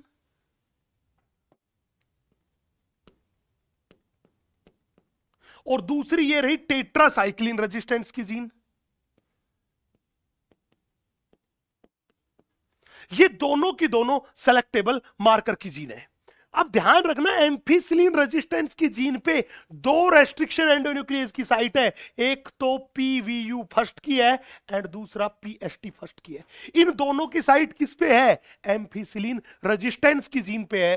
पूछेगा टेट्रासाइक्लिन रेजिस्टेंस की जीन पे, इस पर भी 2 की साइट है, एक तो BAMH फर्स्ट की साइट है और दूसरी शॉल फर्स्ट की साइट है। इन 2 की साइट कहां पे है? टेट्रासाइक्लिन रेजिस्टेंस जीन पे है। यस, याद रखना, ये पूरा का पूरा डायग्राम बेहद इंपॉर्टेंट है। आगे बढ़ते हैं। अगला था सर PUC। P का मतलब प्लाज्मिड, U का मतलब यूनिवर्सिटी और C का मतलब कैलिफोर्निया 18 एंड PUC 19, ये दोनों के दोनों भी यूनिवर्सिटी ऑफ कैलिफोर्निया में के लैब में बनाए गए आर्टिफिशियल प्लाज्मिड है और इनका यूज भी बैक्टीरिया में जीन ट्रांसफर में किया जाता है। नेक्स्ट, अपने पास है TI plasmid that is tumour inducing plasmid, RI plasmid that is root inducing plasmid. ये दोनों के दोनों नेचुरल प्लाज्मिड है। कैसे प्लाज्मिड है? नेचुरल प्लाज्मिड है। TI प्लाज्मिड में ट्यूमर इंड्यूसिंग जीन प्रेजेंट है जो कि डाइकोट प्लांट में ट्यूमर प्रोड्यूस करती है। हां जी, ट्यूमर प्रोड्यूस करती है, क्राउन गॉल डिजीज प्रोड्यूस करती है। एंड RI प्लाज्मिड जो है इसमें रूट इंड्यूसिंग जीन प्रेजेंट है, और वो जीन क्या काम करती है, वो डाइकोट प्लांट में हेयरी रूट डिजीज पैदा करती है। अब हमारे साइंटिस्ट ने क्या देखा, उन्होंने क्या काम किया, इस TI plasmid and RI plasmid में से उस डिजीज प्रोड्यूस करने वाली जीन को बाहर निकाल दिया। तो हमने बोला जब प्लाज्मिड में से हार्मफुल जीन को बाहर निकाल दिया जाता है तो ऐसे प्लाज्मिड को क्या बोलते हैं, डिसआर्म्ड प्लाज्मिड। क्या बोलते हैं, डिसआर्म्ड प्लाज्मिड। तो हमने इनकी वो हानिकारक, वो घातक भुजाएं थी, उन्हें काट डाला, दैट इज डिसआर्म्ड कर दिया। अब उन खराब जीन की जगह पे हमने डिजायर्ड जीन, एक हेल्थी जीन डाल दी, वो जीन डाल दी जिसकी हमें जरूरत थी, और फिर इनको यूज किया हमने जेनेटिक इंजीनियरिंग में। तो जब भी पूछे TI एंड RI प्लाज्मिड का यूज किसमें किया जाता है, आप कहोगे डाइकोट प्लांट्स में जीन ट्रांसफर करने में किया जाता है। पूछेगा कैसे TI प्लाज्मिड RI प्लाज्मिड, आप कहोगे उनकी हार्मफुल जीन को बाहर निकालने के बाद, दैट इज डिसआर्म्ड करने के बाद, डिसआर्म्ड प्लाज्मिड का यूज किया जाता है। सवाल पूछेगा सर एक बात और बताओ, हमने कहा आप ये बताओ एनिमल के शरीर में जीन ट्रांसफर करने में किसका यूज किया जाता है, अरे रिट्रोवायरस का। अब ये रिट्रोवायरस जो थे ये भी तो शरीर में रोग पैदा कर सकते हैं, बोला हाँ कर सकते हैं। तो इनके शरीर से भी हमने रोग पैदा करने वाली जीन को बाहर निकाल दिया, मतलब इनको भी क्या कर दिया, डिसआर्म्ड कर दिया। तो याद रखना डिसआर्म्ड रिट्रोवायरस का यूज किया जाता है एनिमल के शरीर में जीन ट्रांसफर करने में, जीन ट्रांसफर करने में। नेक्स्ट अपने पास है बैक्टीरियल आर्टिफिशियल क्रोमोसोम, जिसको अपन बोलते हैं बैक। ये बैक जो होता है इसका उपयोग करते हैं वो बैक्टीरिया के शरीर में जीन ट्रांसफर करने में करते हैं। एक है यीस्ट आर्टिफिशियल क्रोमोसोम जिसको अपन बोलते हैं यैक, इसका उपयोग करते हैं वो यीस्ट के शरीर में जीन ट्रांसफर करने में करते हैं। और दोनों के नाम में ही आर्टिफिशियल वर्ड आपको दिखाई दे रहा है, इसका मतलब दोनों के दोनों वो थे जिनको लैब में बनाया गया था, लैब में बनाया गया था। मतलब बैक्टीरिया एंड यीस्ट दोनों के जेनेटिक मैटेरियल में चेंज किया गया था, और ये दोनों के दोनों का उपयोग जो था वो बड़े साइज की जीन को ट्रांसफर करने में किया जाता है। इसीलिए इनको ह्यूमन जीनोम प्रोजेक्ट में यूज किया गया। किसमें, ह्यूमन जीनोम प्रोजेक्ट में यूज किया गया। यस अब अपन थोड़ा आगे बढ़ते हैं। सवाल था ठीक है सर आप बताइए कि रिकॉम्बिनेंट डीएनए टेक्नोलॉजी में अगर कोई स्टेप्स के बारे में पूछे तो इसमें कितने स्टेप्स हैं। बच्चे रिकॉम्बिनेंट डीएनए टेक्नोलॉजी में टोटल 9 स्टेप्स है। सबसे पहले स्टेप जो है उसको हमने बोल रखा है आइसोलेशन ऑफ डीएनए। दूसरा है fragmentation of DNA by restriction endonuclease. तीसरा मेरे पास है एग्रोजेल electrophoresis for isolating desired gene. फिर है amplification of interest, gene of interest by PCR. ध्यान रखना ये जो स्टेप हमने लिखा है ये मेरे पास ऑप्शनल है।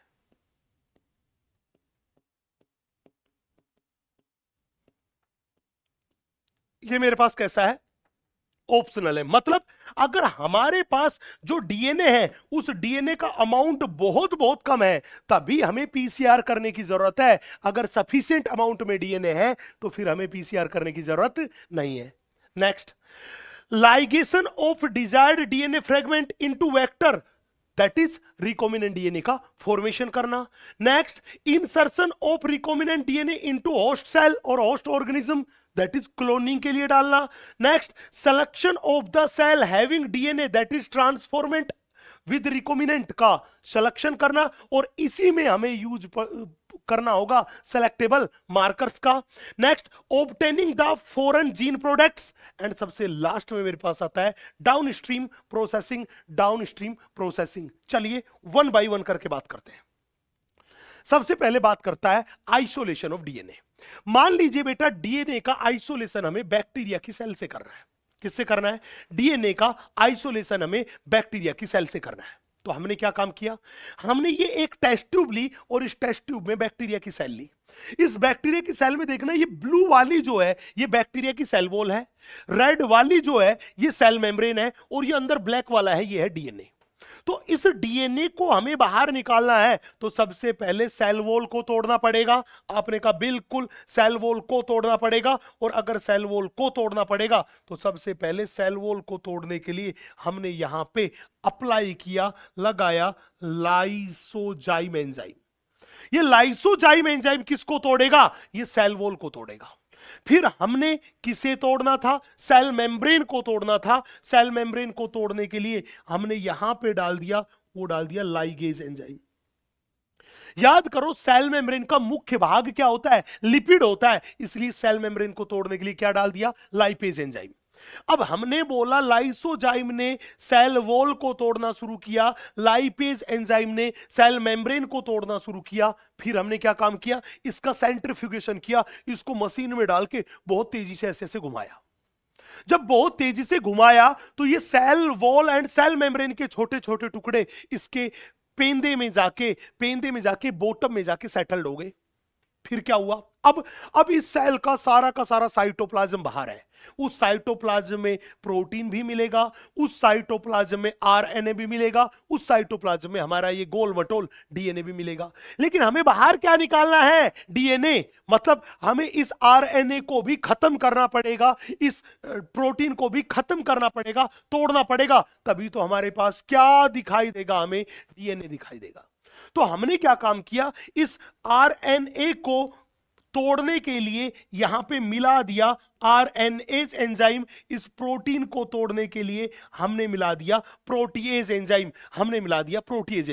ये लो, हमने आरएनएज एंड प्रोटीएज एंजाइम मिलाया। और जब एंजाइम मिलाया तो आरएनएज ने क्या काम किया? आरएनए का डाइजेशन कर दिया। प्रोटीएज ने क्या किया? प्रोटीन का डाइजेशन कर दिया। अरे आरएनए का भी डाइजेशन हो गया, प्रोटीन का भी डाइजेशन हो गया, तो अब बचा क्या? डीएनए। लेकिन डीएनए जो था वो तो बहुत छोटा था साइज में। हमें खुली आंखों से तो एक सेल दिखाई नहीं देती, तो फिर ये डीएनए कहां से दिखाई देता? तो हमारे सामने बड़ा चैलेंज था कि यार इस डीएनए को कैसे देखें। तो हमने क्या काम किया? इस डीएनए को देखने के लिए एकदम चिल्ड दारू इसमें मिला दी। यस, दारू इसमें मिला दी, एकदम चिल्ड दारू मिला दी, दैट इज चिल्ड एथेनॉल मिला दी। जो ही हमने चिल्ड एथेनॉल मिलाई तो नसें सी चढ़ गई। और ये डीएनए जो था, ये डीएनए ऐसे दिखाई देने लगा। बिल्कुल आपको इस डायग्राम में दिखाई दे रहा होगा, ये धुंधला धुंधला सा कुछ दिखाई दे रहा होगा। ये एग्जैक्टली मेरे पास है प्रीसिपिटेटेड डीएनए। तो हमने बोला जो ही हमने यहां पे चिल्ड दारू मिलाई, एथेनॉल मिलाई, तो दारू मिलते ही नसें सी चढ़ गई और डीएनए का क्या हो गया? प्रिसिपिटेशन हो गया, ऐसा दिखाई देने लगा। फिर हमने क्या काम किया? हमने एक ब्रश की तरह की स्ट्रक्चर ली और उस डीएनए को बाहर निकालने की कोशिश की, जैसे यहां पे किया। हमने बोला यहां से डीएनए को बाहर निकालने का प्रोसेस जो है उसे बोलते हैं स्पूलिंग। क्या बोलते हैं? स्पूलिंग। अरे यस की नो? तो जब भी पूछे स्पूलिंग क्या है, मैंने बोला प्रोसेस ऑफ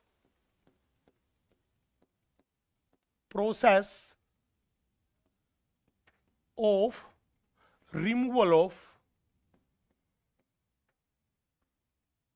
ऑफ प्रिसिपिटेटेड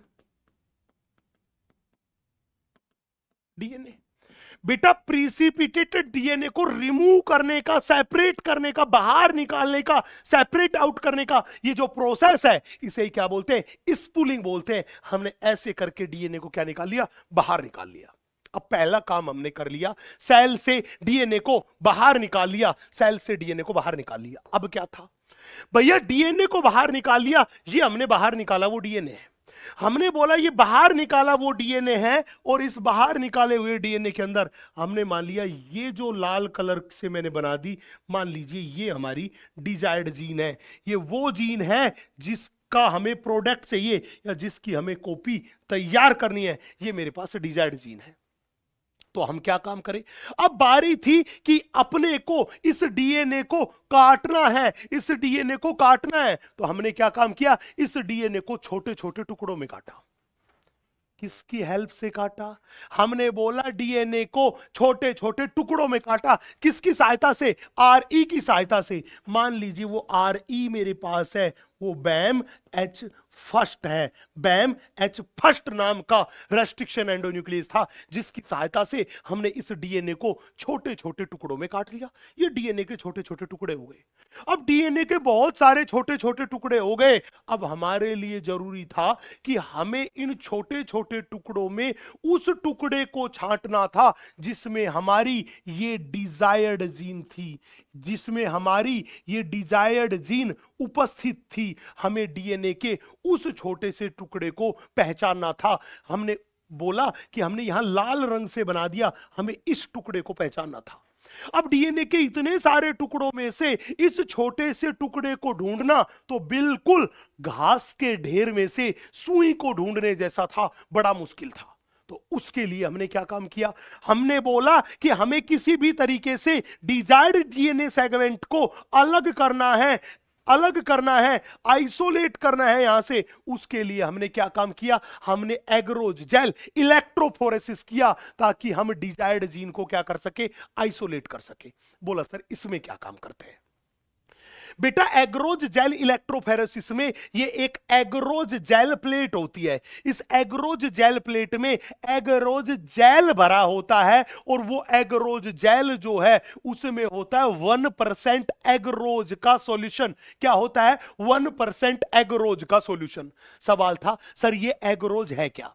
बेटा एग्रोज एक नेचुरल पॉलीसैकेराइड है। क्या है बेटा? नेचुरल पॉलीसैकेराइड है जिसे सीवीड से प्राप्त किया जाता है। किससे ऑब्टेन किया गया? सीवीड से प्राप्त किया गया है।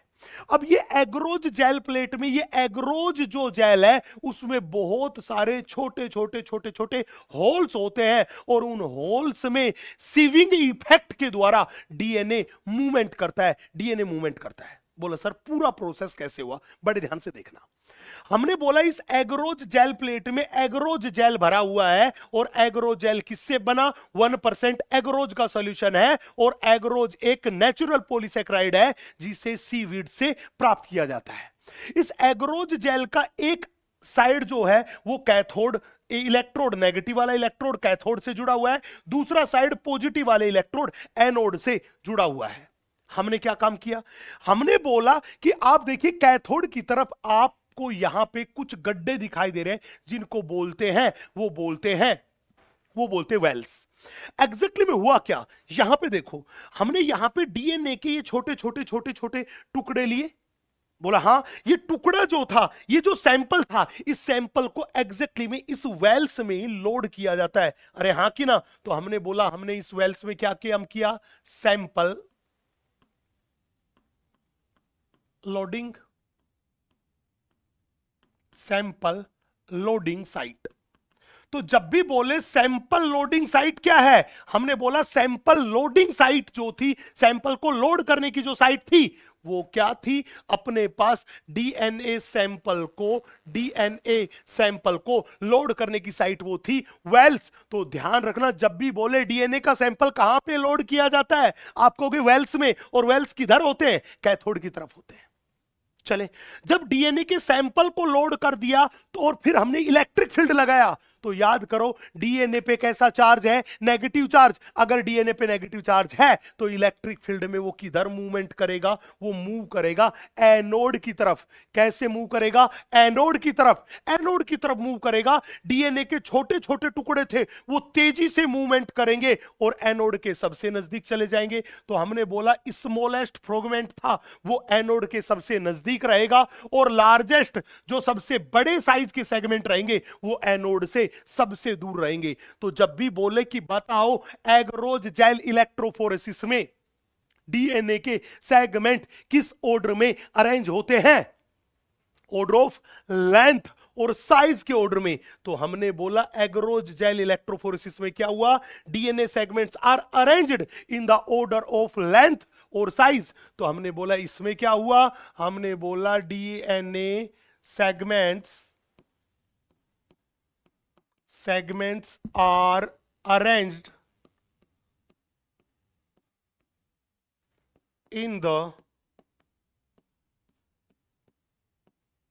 इन द ऑर्डर ऑफ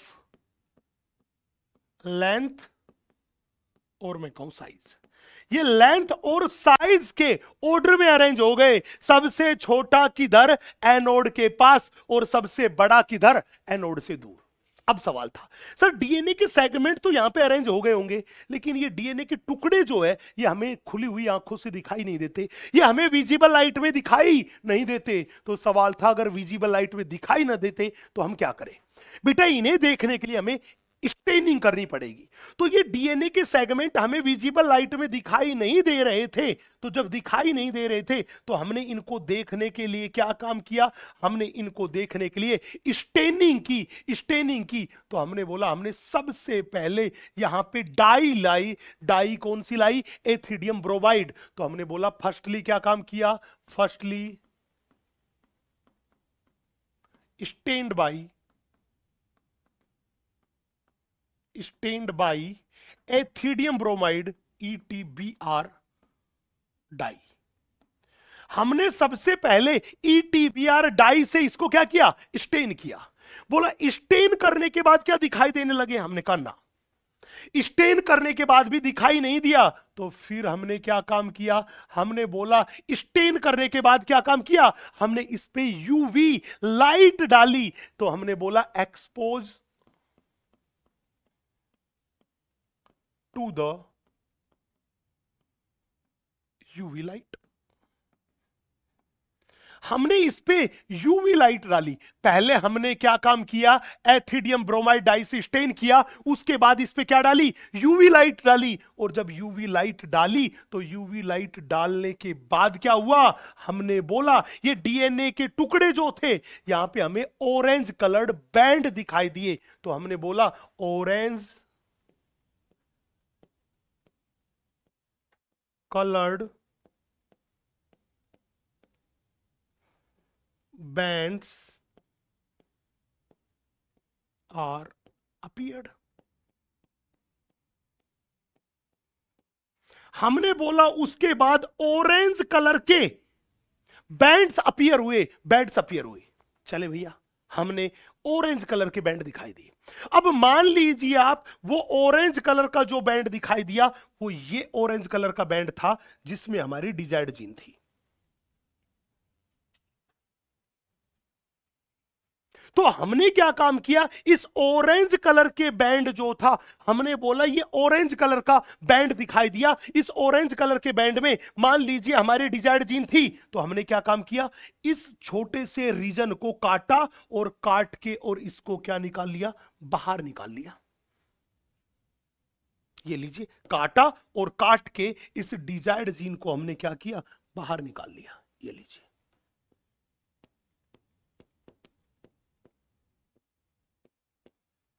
अब सवाल था गुरुजी काट के बाहर निकालोगे यहां से तो इस डिजायर्ड जीन के साथ साथ ये एग्रोज जेल भी तो थोड़ा बहुत आएगा। हमने कहा यस थोड़ा बहुत आएगा। तो हमें क्या काम करना पड़ेगा? इतने से बाहर को काटना पड़ेगा, फिर उस जेल को रिमूव करना पड़ेगा, तब ये डिजायर्ड जीन अलग होगी। तो हमने बोला कि हमें क्या काम करना पड़ा? हमने यहां पे क्या काम किया? Separation and extraction of desired gene from agar gel.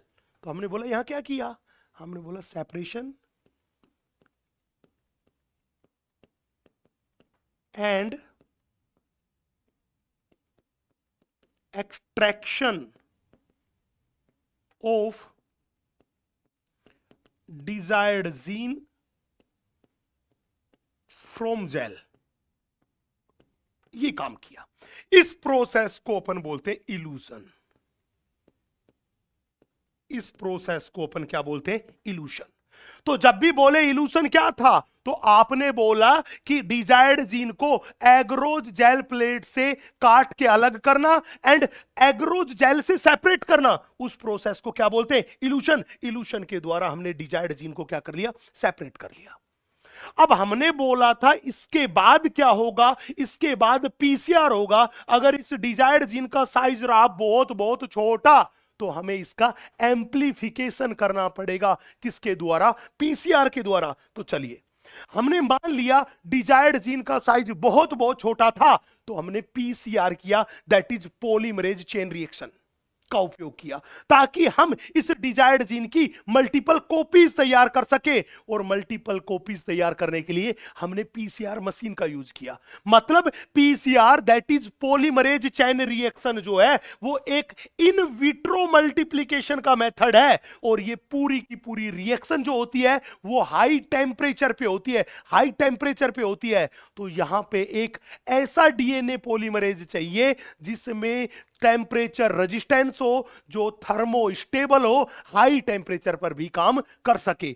तो ये जो मेरे पास पीसीआर टेक्निक है, यहां पे Taq polymerase that is thermo stable polymerase enzyme काम में लिया जाता है। और इसको थर्मस एक्वाटिकस बैक्टीरिया के शरीर से आइसोलेट किया गया। और ये थर्मस एक्वाटिकस बैक्टीरिया एक थर्मोफिलिक बैक्टीरिया है जो कि गर्म पानी के झरनों में रहता है, हॉट स्प्रिंग्स में रहता है, हाई टेम्परेचर पे रहता है। यस, इसके शरीर से इस एंजाइम को बाहर निकाला गया।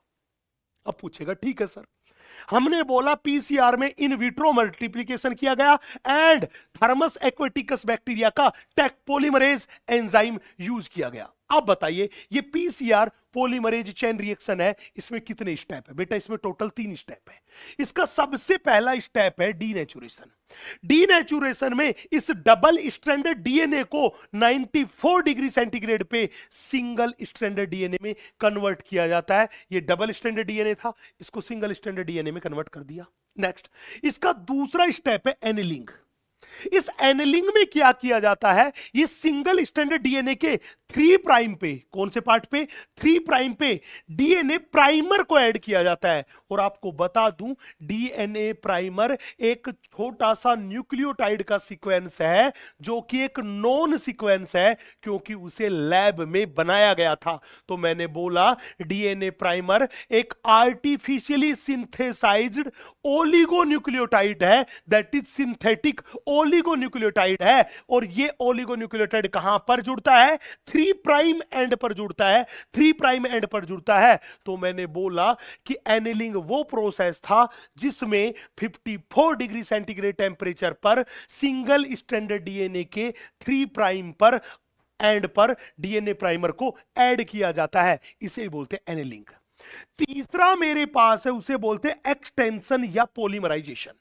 ये प्रोसेस जो होता है ये 72 डिग्री सेंटीग्रेड पे होता है, 72 डिग्री सेंटीग्रेड पे होता है। और यही वो पोर्शन था जब टैक पॉलीमरेज एंजाइम की एक्टिविटी होती है, टैक पॉलीमरेज एंजाइम की एक्टिविटी होती है और डीएनए का पॉलीमराइजेशन होता है, एक नए स्ट्रैंड का सिंथेसिस होता है। आप देखिए यहां पे एक डबल स्ट्रैंडेड डीएनए था, यहां पे अपने पास 2 डबल स्ट्रैंडेड डीएनए हो गए। मतलब जब एक साइकिल चलेगा पीसीआर का तो उसमें 2 डबल स्ट्रैंडेड डीएनए बनेंगे। अगर 2 साइकिल चलेंगे तो 4 बनेंगे। तो पूछेगा नंबर ऑफ और कॉपीज ऑफ डीएनए बराबर है 2 की पावर n, 2 की पावर n, n बराबर नंबर ऑफ साइकिल, कि जितने साइकिल चलेंगे उसी हिसाब से कॉपी बनेगी, दैट इज 2 की पावर n।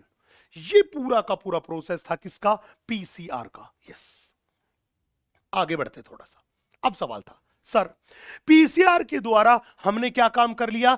डिजायर्ड जीन जो थी उसका एम्प्लीफिकेशन भी कर दिया और एम्प्लीफिकेशन करके उस डिजायर्ड जीन को वेक्टर के साथ जोड़ दिया और जोड़ के हमने रिकॉम्बिनेंट डीएनए बना लिया। अब बारी थी कि इस रिकॉम्बिनेंट डीएनए की हमें बहुत सारी कॉपी तैयार करनी है या डिजायर्ड जीन की हमें बहुत सारी कॉपी तैयार करनी है। तो डिजायर्ड जीन की बहुत सारी कॉपी तैयार कैसे करें?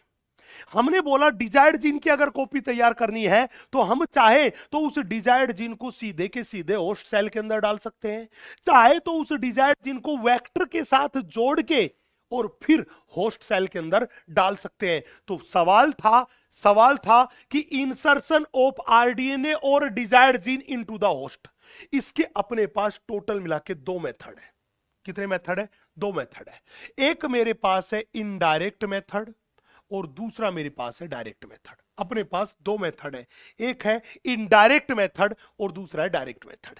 इनडायरेक्ट मेथड में क्या किया जाता है? डिजायर्ड जीन को वेक्टर के साथ जोड़ा जाता है और फिर होस्ट सेल में ट्रांसफर किया जाता है। जबकि डायरेक्ट मेथड में क्या होता है? डिजायर्ड जीन को बिना वेक्टर के सीधे ही होस्ट सेल में डाल दिया जाता है। अब पहले बात करते हैं इनडायरेक्ट मेथड के बारे में। बच्चे इनडायरेक्ट मेथड जो होता है, वो इनडायरेक्ट मेथड में 3 टाइप के मेथड है जिनके बारे में एनसीईआरटी माता ने बात करी। मैं एक एक करके बात करता हूं। सबसे पहले जीन ट्रांसफर इन बैक्टीरिया। बैक्टीरिया के शरीर में जीन ट्रांसफर करने के लिए एनसीईआरटी ने हीट शॉक ट्रीटमेंट का उपयोग किया था, और उस हीट शॉक ट्रीटमेंट में divalent ions, that is calcium ions का उपयोग किया गया था, जो कि होस्ट सेल्स को कॉम्पिटेंट बनाने का काम करते हैं। होस्ट सेल को क्या बनाते हैं? कॉम्पिटेंट बनाते हैं। तो जब भी बोले बताओ बैक्टीरिया के शरीर में जीन ट्रांसफर करने में कौन से मेथड का उपयोग किया गया, आप कहोगे हीट शॉक ट्रीटमेंट का उपयोग किया गया, जिसमें 0 डिग्री से अचानक से 42 डिग्री सेंटीग्रेड पे ट्रांसफर किया जाता है। तब बैक्टीरिया की सेल मेम्ब्रेन, सेल वॉल में टेम्परेरी होल्स बनते हैं, और जब उसको दोबारा से वापस 0 डिग्री सेंटीग्रेड पे लेके आओगे तो वो होल्स क्या हो जाएंगे? बंद। और इसके लिए हमें जरूरत होती है किसकी? डाइवेलेंट आयंस की, दैट इज कैल्शियम +2 आयंस की, इनका यूज किया जाता है।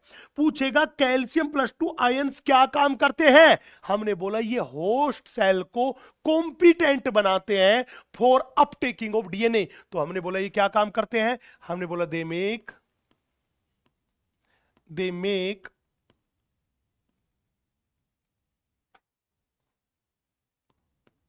होस्ट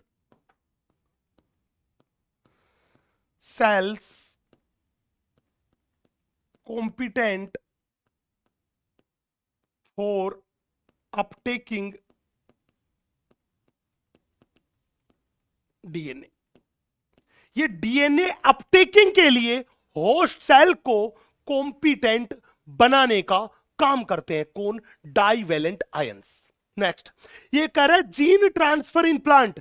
बेटा याद करो, हमने बोला था डाइकोट प्लांट में जब भी जीन ट्रांसफर करना होगा तो हम किसका उपयोग करते हैं? हम डिसआर्म्ड टीआई प्लाज्मिड और आरआई प्लाज्मिड का यूज करते हैं। पूछेगा एनिमल के शरीर में, अरे जब भी एनिमल के शरीर में जीन ट्रांसफर करना था तो हमने किसका यूज किया गया? डिसआर्म्ड रिट्रोवायरस का यूज किया गया। डिसआर्म्ड रिट्रोवायरस का यूज किया गया। ये था मेरे पास इनडायरेक्ट मेथड, जिसमें वेक्टर की हेल्प से जीन ट्रांसफर किया गया। दूसरा मेरे पास है डायरेक्ट मेथड, जिसमें बिना वेक्टर के जीन ट्रांसफर की जाती है। उसमें सबसे पहला आता है मेरे पास माइक्रो इंजेक्शन। बेटा माइक्रो इंजेक्शन में क्या था कि डिजायर्ड जीन को एक बहुत फाइन, एक बहुत छोटे से इंजेक्शन के द्वारा सीधे एनिमल की सेल में डाल दिया जाता है। मतलब माइक्रो इंजेक्शन बेस्ट मेथड है किसमें? अगर जीन ट्रांसफर करनी हो एनिमल सेल में। एक और मेथड है particle gun method, biolistic method या जीन गन मेथड। ये gene gun method best method है अगर जीन ट्रांसफर करनी हो किसमें? प्लांट सेल में। इसमें क्या होता है कि टंगस्टन और गोल्ड पार्टिकल जिसके चारों तरफ ये रेड कलर का है, ये मेरे पास डिजायर्ड जीन या मैं कह दूं डिजायर्ड डीएनए की कोटिंग है। इनको तेज वेलोसिटी पर, मैं बोलूं जीन गन के द्वारा जैसे गोली मारते हैं ऐसे सेल पर दागा जाता है, तेज वेलोसिटी से दागा जाता है। यही मेरे पास था जीन गन और बायोलिस्टिक मेथड। यस, बेस्ट है किसके लिए? प्लांट सेल में जीन ट्रांसफर करने के लिए। माइक्रो इंजेक्शन बेस्ट है किसके लिए? एनिमल सेल में जीन ट्रांसफर करने के लिए। Yes, next. अब बात थी सर अगर हमने जीन ट्रांसफर कर दी, अब हमने बोला जीन ट्रांसफर होस्ट सेल में हो चुकी है, और होस्ट सेल जो अपने पास है वो 3 टाइप की होगी। एक होस्ट सेल को बोलेंगे नॉन ट्रांसफॉर्मेंट। अपने पास जो होस्ट सेल थी वो जो कल्चर मीडियम था, उस कल्चर मीडियम में जिसमें हमारे पास डिजायर्ड ऑर्गेनिज्म है, उनको आइडेंटिफाई करना पड़ेगा। और अपने पास 3 तरह के ऑर्गेनिज्म मिलेंगे। एक मिलेगा नॉन ट्रांसफॉर्मेंट वो था जिसमें कोई भी प्लाज्मिड नहीं है। दूसरा मेरे पास मिलेगा ट्रांसफॉर्मेंट रिकॉम्बिनेंट। अरे ट्रांसफॉर्मेंट रिकॉम्बिनेंट वो था जिसके अंदर प्लाज्मिड तो है लेकिन उस प्लाज्मिड के पास डिजायर्ड जीन नहीं है। तीसरा मेरे पास है ट्रांसफॉर्मेंट रिकॉम्बिनेंट। हमने बोला ट्रांसफॉर्मेंट रिकॉम्बिनेंट वो था जिसके पास डिजायर्ड जीन है। अब हमने बोला कि हम यहां सिलेक्शन कर रहे हैं किसका? ट्रांसफॉर्मेंट रिकॉम्बिनेंट का, और उसमें उस मेथड से जिसमें हमने बोला वेक्टर के पास दो एंटीबायोटिक रेजिस्टेंस की जीन है जो कि सेलेक्टेबल मार्कर की तरह यूज करती है। कौन कौन सी, आप देखो। हमने बोला वेक्टर, मान लीजिए यहां पे हमने PBr322 ले लिया। इस PBr322 के पास दो जीन है, ये ब्लू वाली टेट्रासाइक्लिन रेजिस्टेंस की जीन है और ये वाली पीले वाली है ये एम्फिसिलिन रेजिस्टेंस की जीन है। हमने बोला अपने पास तीन तरह के ऑर्गेनिज्म है, बड़े ध्यान से देखना।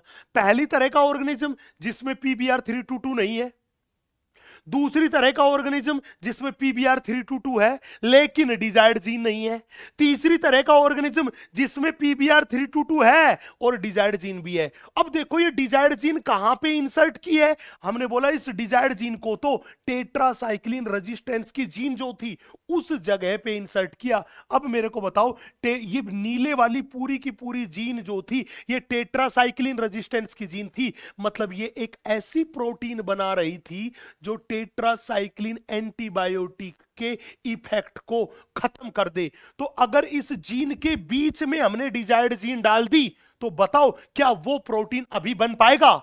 आपने कहा नहीं बन पाएगा।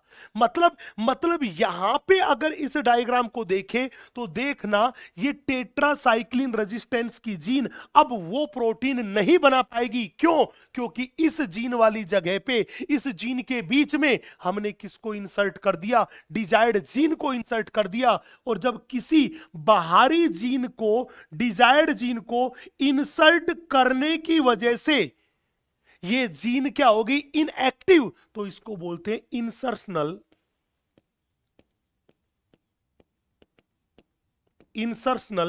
Inactivation, insertional inactivation of tetracycline resistance gene. तो हमने बोला यहां पे क्या काम किया? यहां पे inactivation of tetracycline resistance gene, किसकी वजह से? Due to insertion of desired gene. Desired gene को इंसर्ट करने की वजह से इसका क्या होगा? इनएक्टिवेशन हो गया। अब ये प्रोटीन नहीं बना पाएगी। तो कहानी क्या हुई? कहानी ये हुई कि पहले वाले जो ऑर्गेनिज्म थे, पहले वाले जो होस्ट थे, उनमें तो कोई PBr322 नहीं है, तो वो ना तो टेट्रासाइक्लिन में जिंदा रह सकते और ना ही एम्फिसिलिन में, दोनों में ही मरेंगे, फिक्स है। दूसरे वाले थे उसमें PBr322 था, उसमें एम्फिसिलिन रेजिस्टेंस की जीन भी नॉर्मल है, काम कर रही है, टेट्रासाइक्लिन रेजिस्टेंस की जीन भी नॉर्मल काम कर रही है। तो मतलब ना तो टेट्रासाइक्लिन एंटीबायोटिक इनका कुछ बिगाड़ सकती, ना ही एम्फिसिलिन एंटीबायोटिक इनका कुछ बिगाड़ सकती। मतलब ये दोनों में ही जिंदा रहेंगे, यस।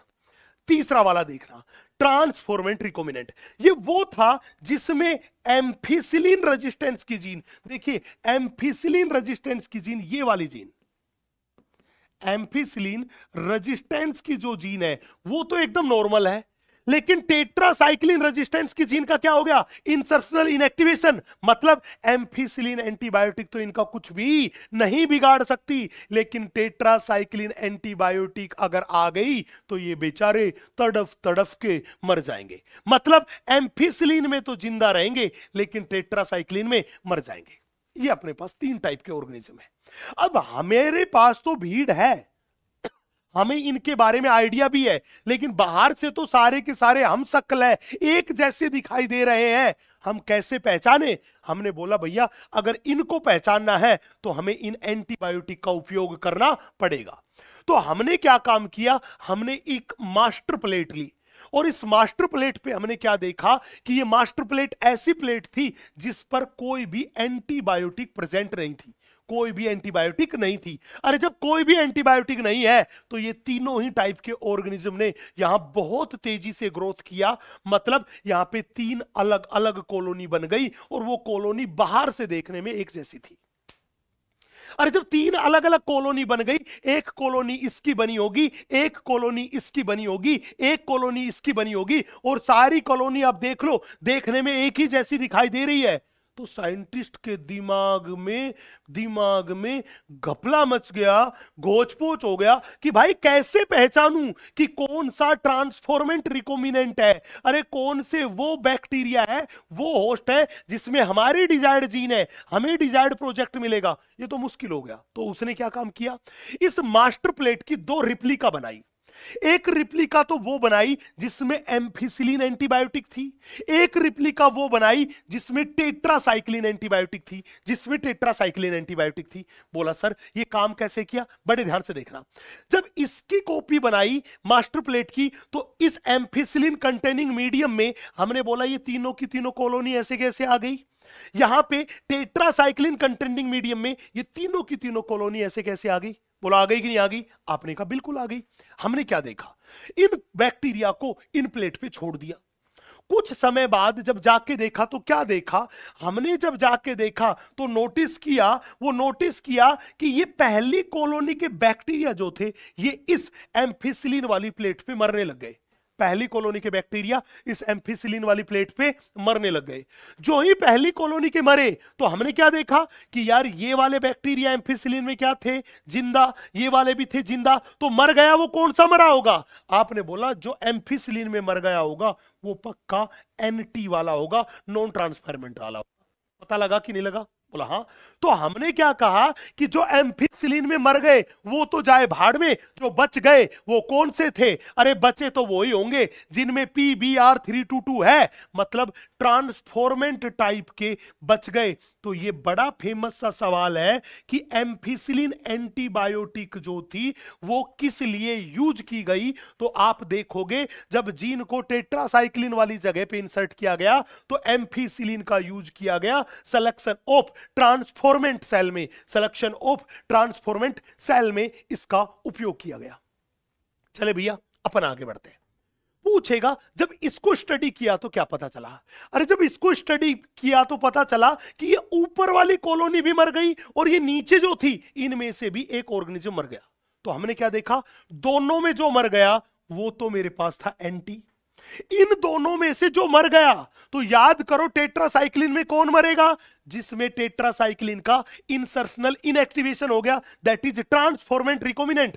तो हमें पता चल गया ये वाला मेरे पास है TR और ये वाला मेरे पास है TNR।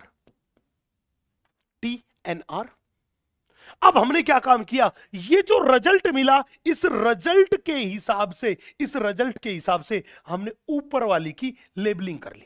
क्या लेबलिंग कर ली, ये मेरे पास है NT, ये मेरे पास है TNR, ये मेरे पास है TR। अब हमें चाहिए कौन सा, चाहिए, हमें तो TR चाहिए। हमने इस TR को क्या कर लिया, सेपरेट कर लिया।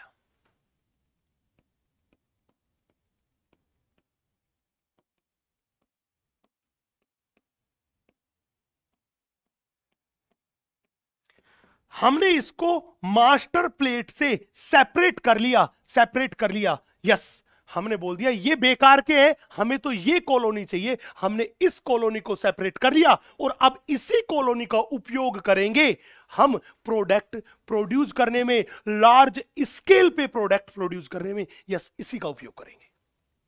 चले भैया, तो देखो एंटीबायोटिक को सेलेक्टेबल मार्कर की तरह यूज करके हमने कैसे अपने ट्रांसफॉर्मेंट रिकॉम्बिनेंट को सेलेक्ट कर लिया।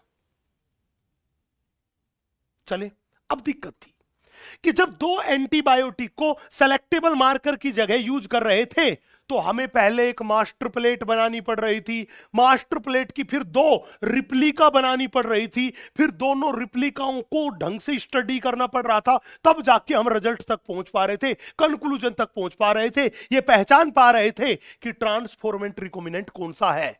तो यार ये पूरा का पूरा प्रोसेस है, ये बहुत लेंथी भी हो गया और थोड़ा कॉम्प्लिकेटेड भी हो गया।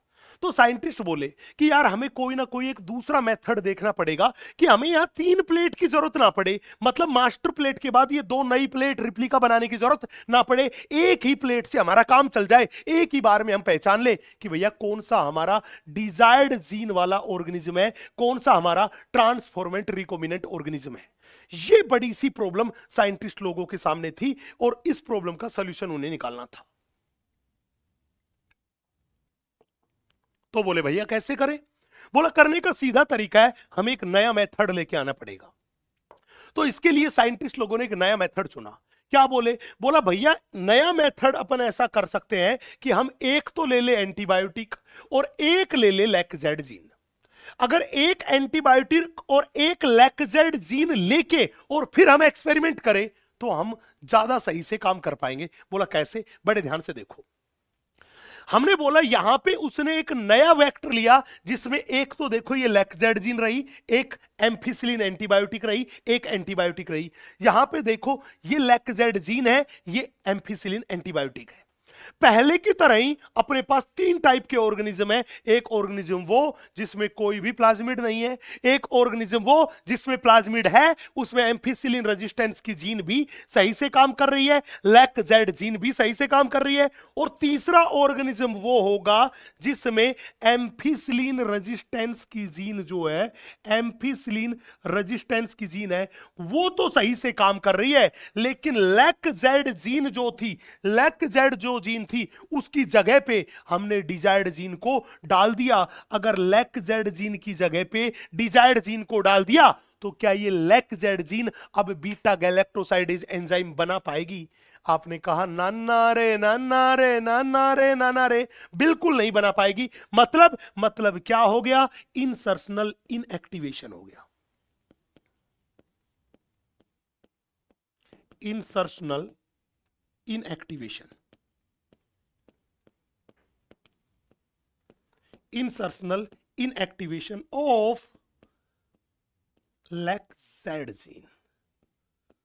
लैक्जेड जीन का इंसर्शनल इनएक्टिवेशन हो गया, मतलब ये बीटा गैलेक्टोसाइडेज एंजाइम का फॉर्मेशन नहीं करेगी, नहीं करेगी, नहीं करेगी।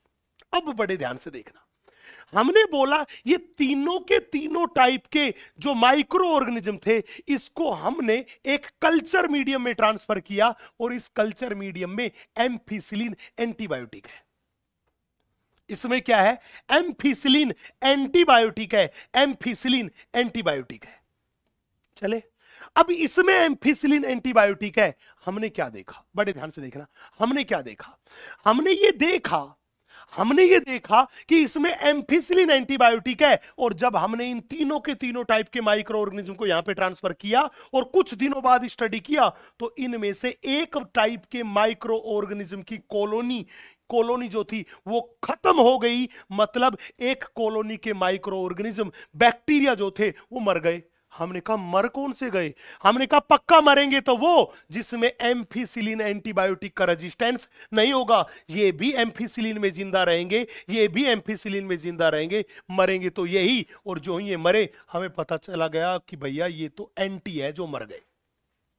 अब जो जिंदा रह गए वो कौन से थे? अरे जो जिंदा रह गए वो ट्रांसफॉर्मेंट टाइप थे। लेकिन हमें ये कैसा पता चले कि ट्रांसफॉर्मेंट टाइप जो थे वो जिंदा रह गए? लेकिन हमें कैसे पता चले कि इस ट्रांसफॉर्मेंट रिकॉम्बिनेंट वाला कौन सा है? तो बड़े ध्यान से देखना, एग्जैक्टली में इस कल्चर मीडियम में हम डालते हैं, वो डालते हैं एक्स गैल।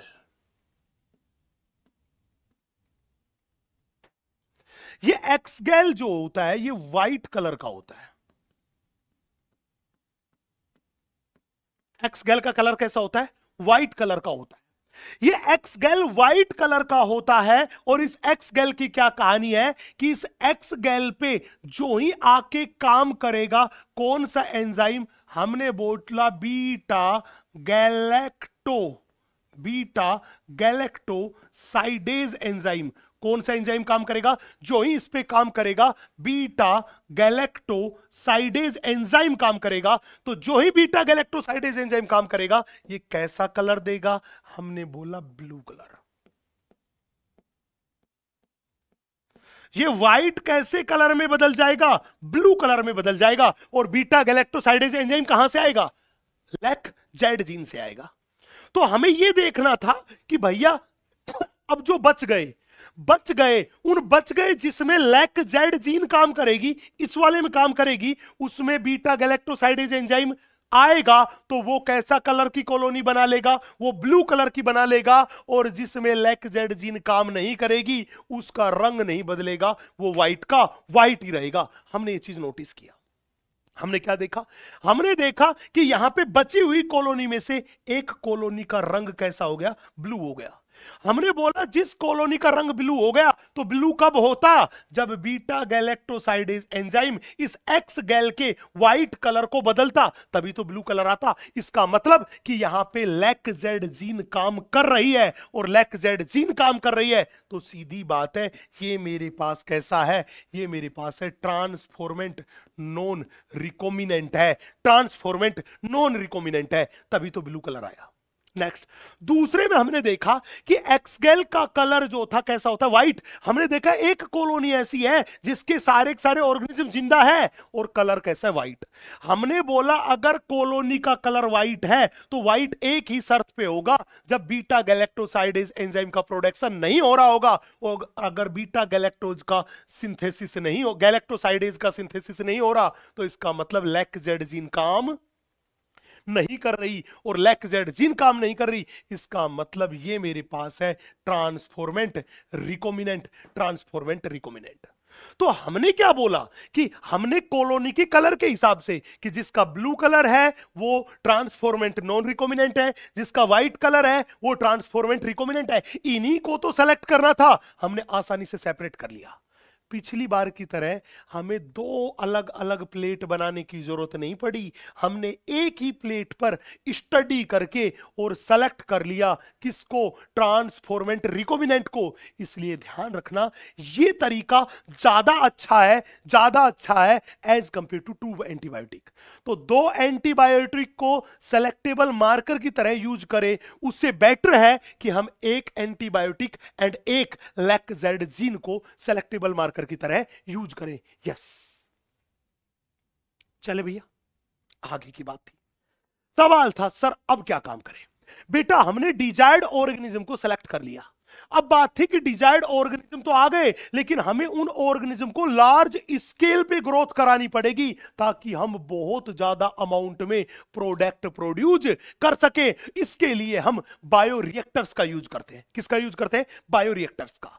अब आपको बता दूं ये बायोरिएक्टर जो है ये स्टेनलेस स्टील के बने हुए 100 से 1000 लीटर के टैंक होते हैं, जिनमें ऑप्टिमम टेम्परेचर पर, ऑप्टिमम पीएच पर प्रॉपर ऑक्सीजन की सप्लाई देकर एक न्यूट्रिएंट्स रिच मीडियम में, माइक्रो ऑर्गेनिज्म फ्री मीडियम में हम इन सेलेक्टेड ट्रांसफॉर्मेंट रिकॉम्बिनेंट ऑर्गेनिज्म को डाल के और उनकी ग्रोथ करवाते हैं। हमें पता है कि जितनी जल्दी ये माइक्रो ऑर्गेनिज्म ग्रोथ करेंगे उतनी ही ज्यादा मात्रा में डिजायर्ड प्रोडक्ट प्रोड्यूस होगा, और इसके लिए हम किसका यूज करते हैं? बायोरिएक्टर का यूज करते हैं। हमने बोला हमने उन जीएमओ को, जो जेनेटिकली मॉडिफाइड ऑर्गेनिज्म जो हमने बनाए, दैट इज ट्रांसफॉर्मेंट रिकॉम्बिनेंट जो ऑर्गेनिज्म बनाए, उन ऑर्गेनिज्म को किसके अंदर डाल देंगे? हम इस बायोरिएक्टर में भरे हुए कल्चर मीडियम में डाल देंगे, और इस ऑप्टिमम कंडीशन में, इस सुटेबल एनवायरनमेंट में ये बहुत तेजी से ग्रोथ करेंगे और डिजायर्ड प्रोडक्ट को भी प्रोड्यूस करेंगे। फिर हमने क्या काम किया? फिर हमने इनको बाहर निकाला।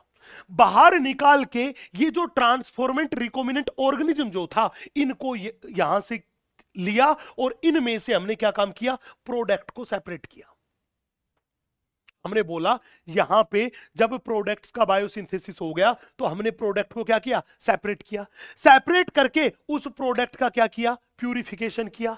प्यूरिफिकेशन करने के बाद हमने उसमें सुटेबल प्रिजर्वेटिव मिलाया। तो हमने बोला प्रोडक्ट को सेपरेट करना, उसका प्यूरिफिकेशन करना एंड उसमें सुटेबल प्रिजर्वेटिव मिलाना, इन तीनों को मिला के बोलते हैं डाउन स्ट्रीम प्रोसेसिंग। ध्यान रखना एनसीईआरटी माता ने तो सीधे तो इन दोनों के बारे में ही बात कर रखी है, लेकिन तीसरा वाला जो था सुटेबल प्रिजर्वेटिव को मिलाना, ये भी डाउन स्ट्रीमिंग प्रोसेसिंग का ही पार्ट है। कुछ एक कंपनीज जो थी वो डाउन स्ट्रीमिंग के बाद क्वालिटी कंट्रोल टेस्ट करती है, उसकी क्वालिटी को चेक करती है एंड क्वालिटी कंट्रोल टेस्ट के बाद उस प्रोडक्ट को पैक कर दिया जाता है और फिर मार्केट में भेज दिया जाता है बेचने के लिए। यही मेरे पास था डाउन स्ट्रीम प्रोसेसिंग।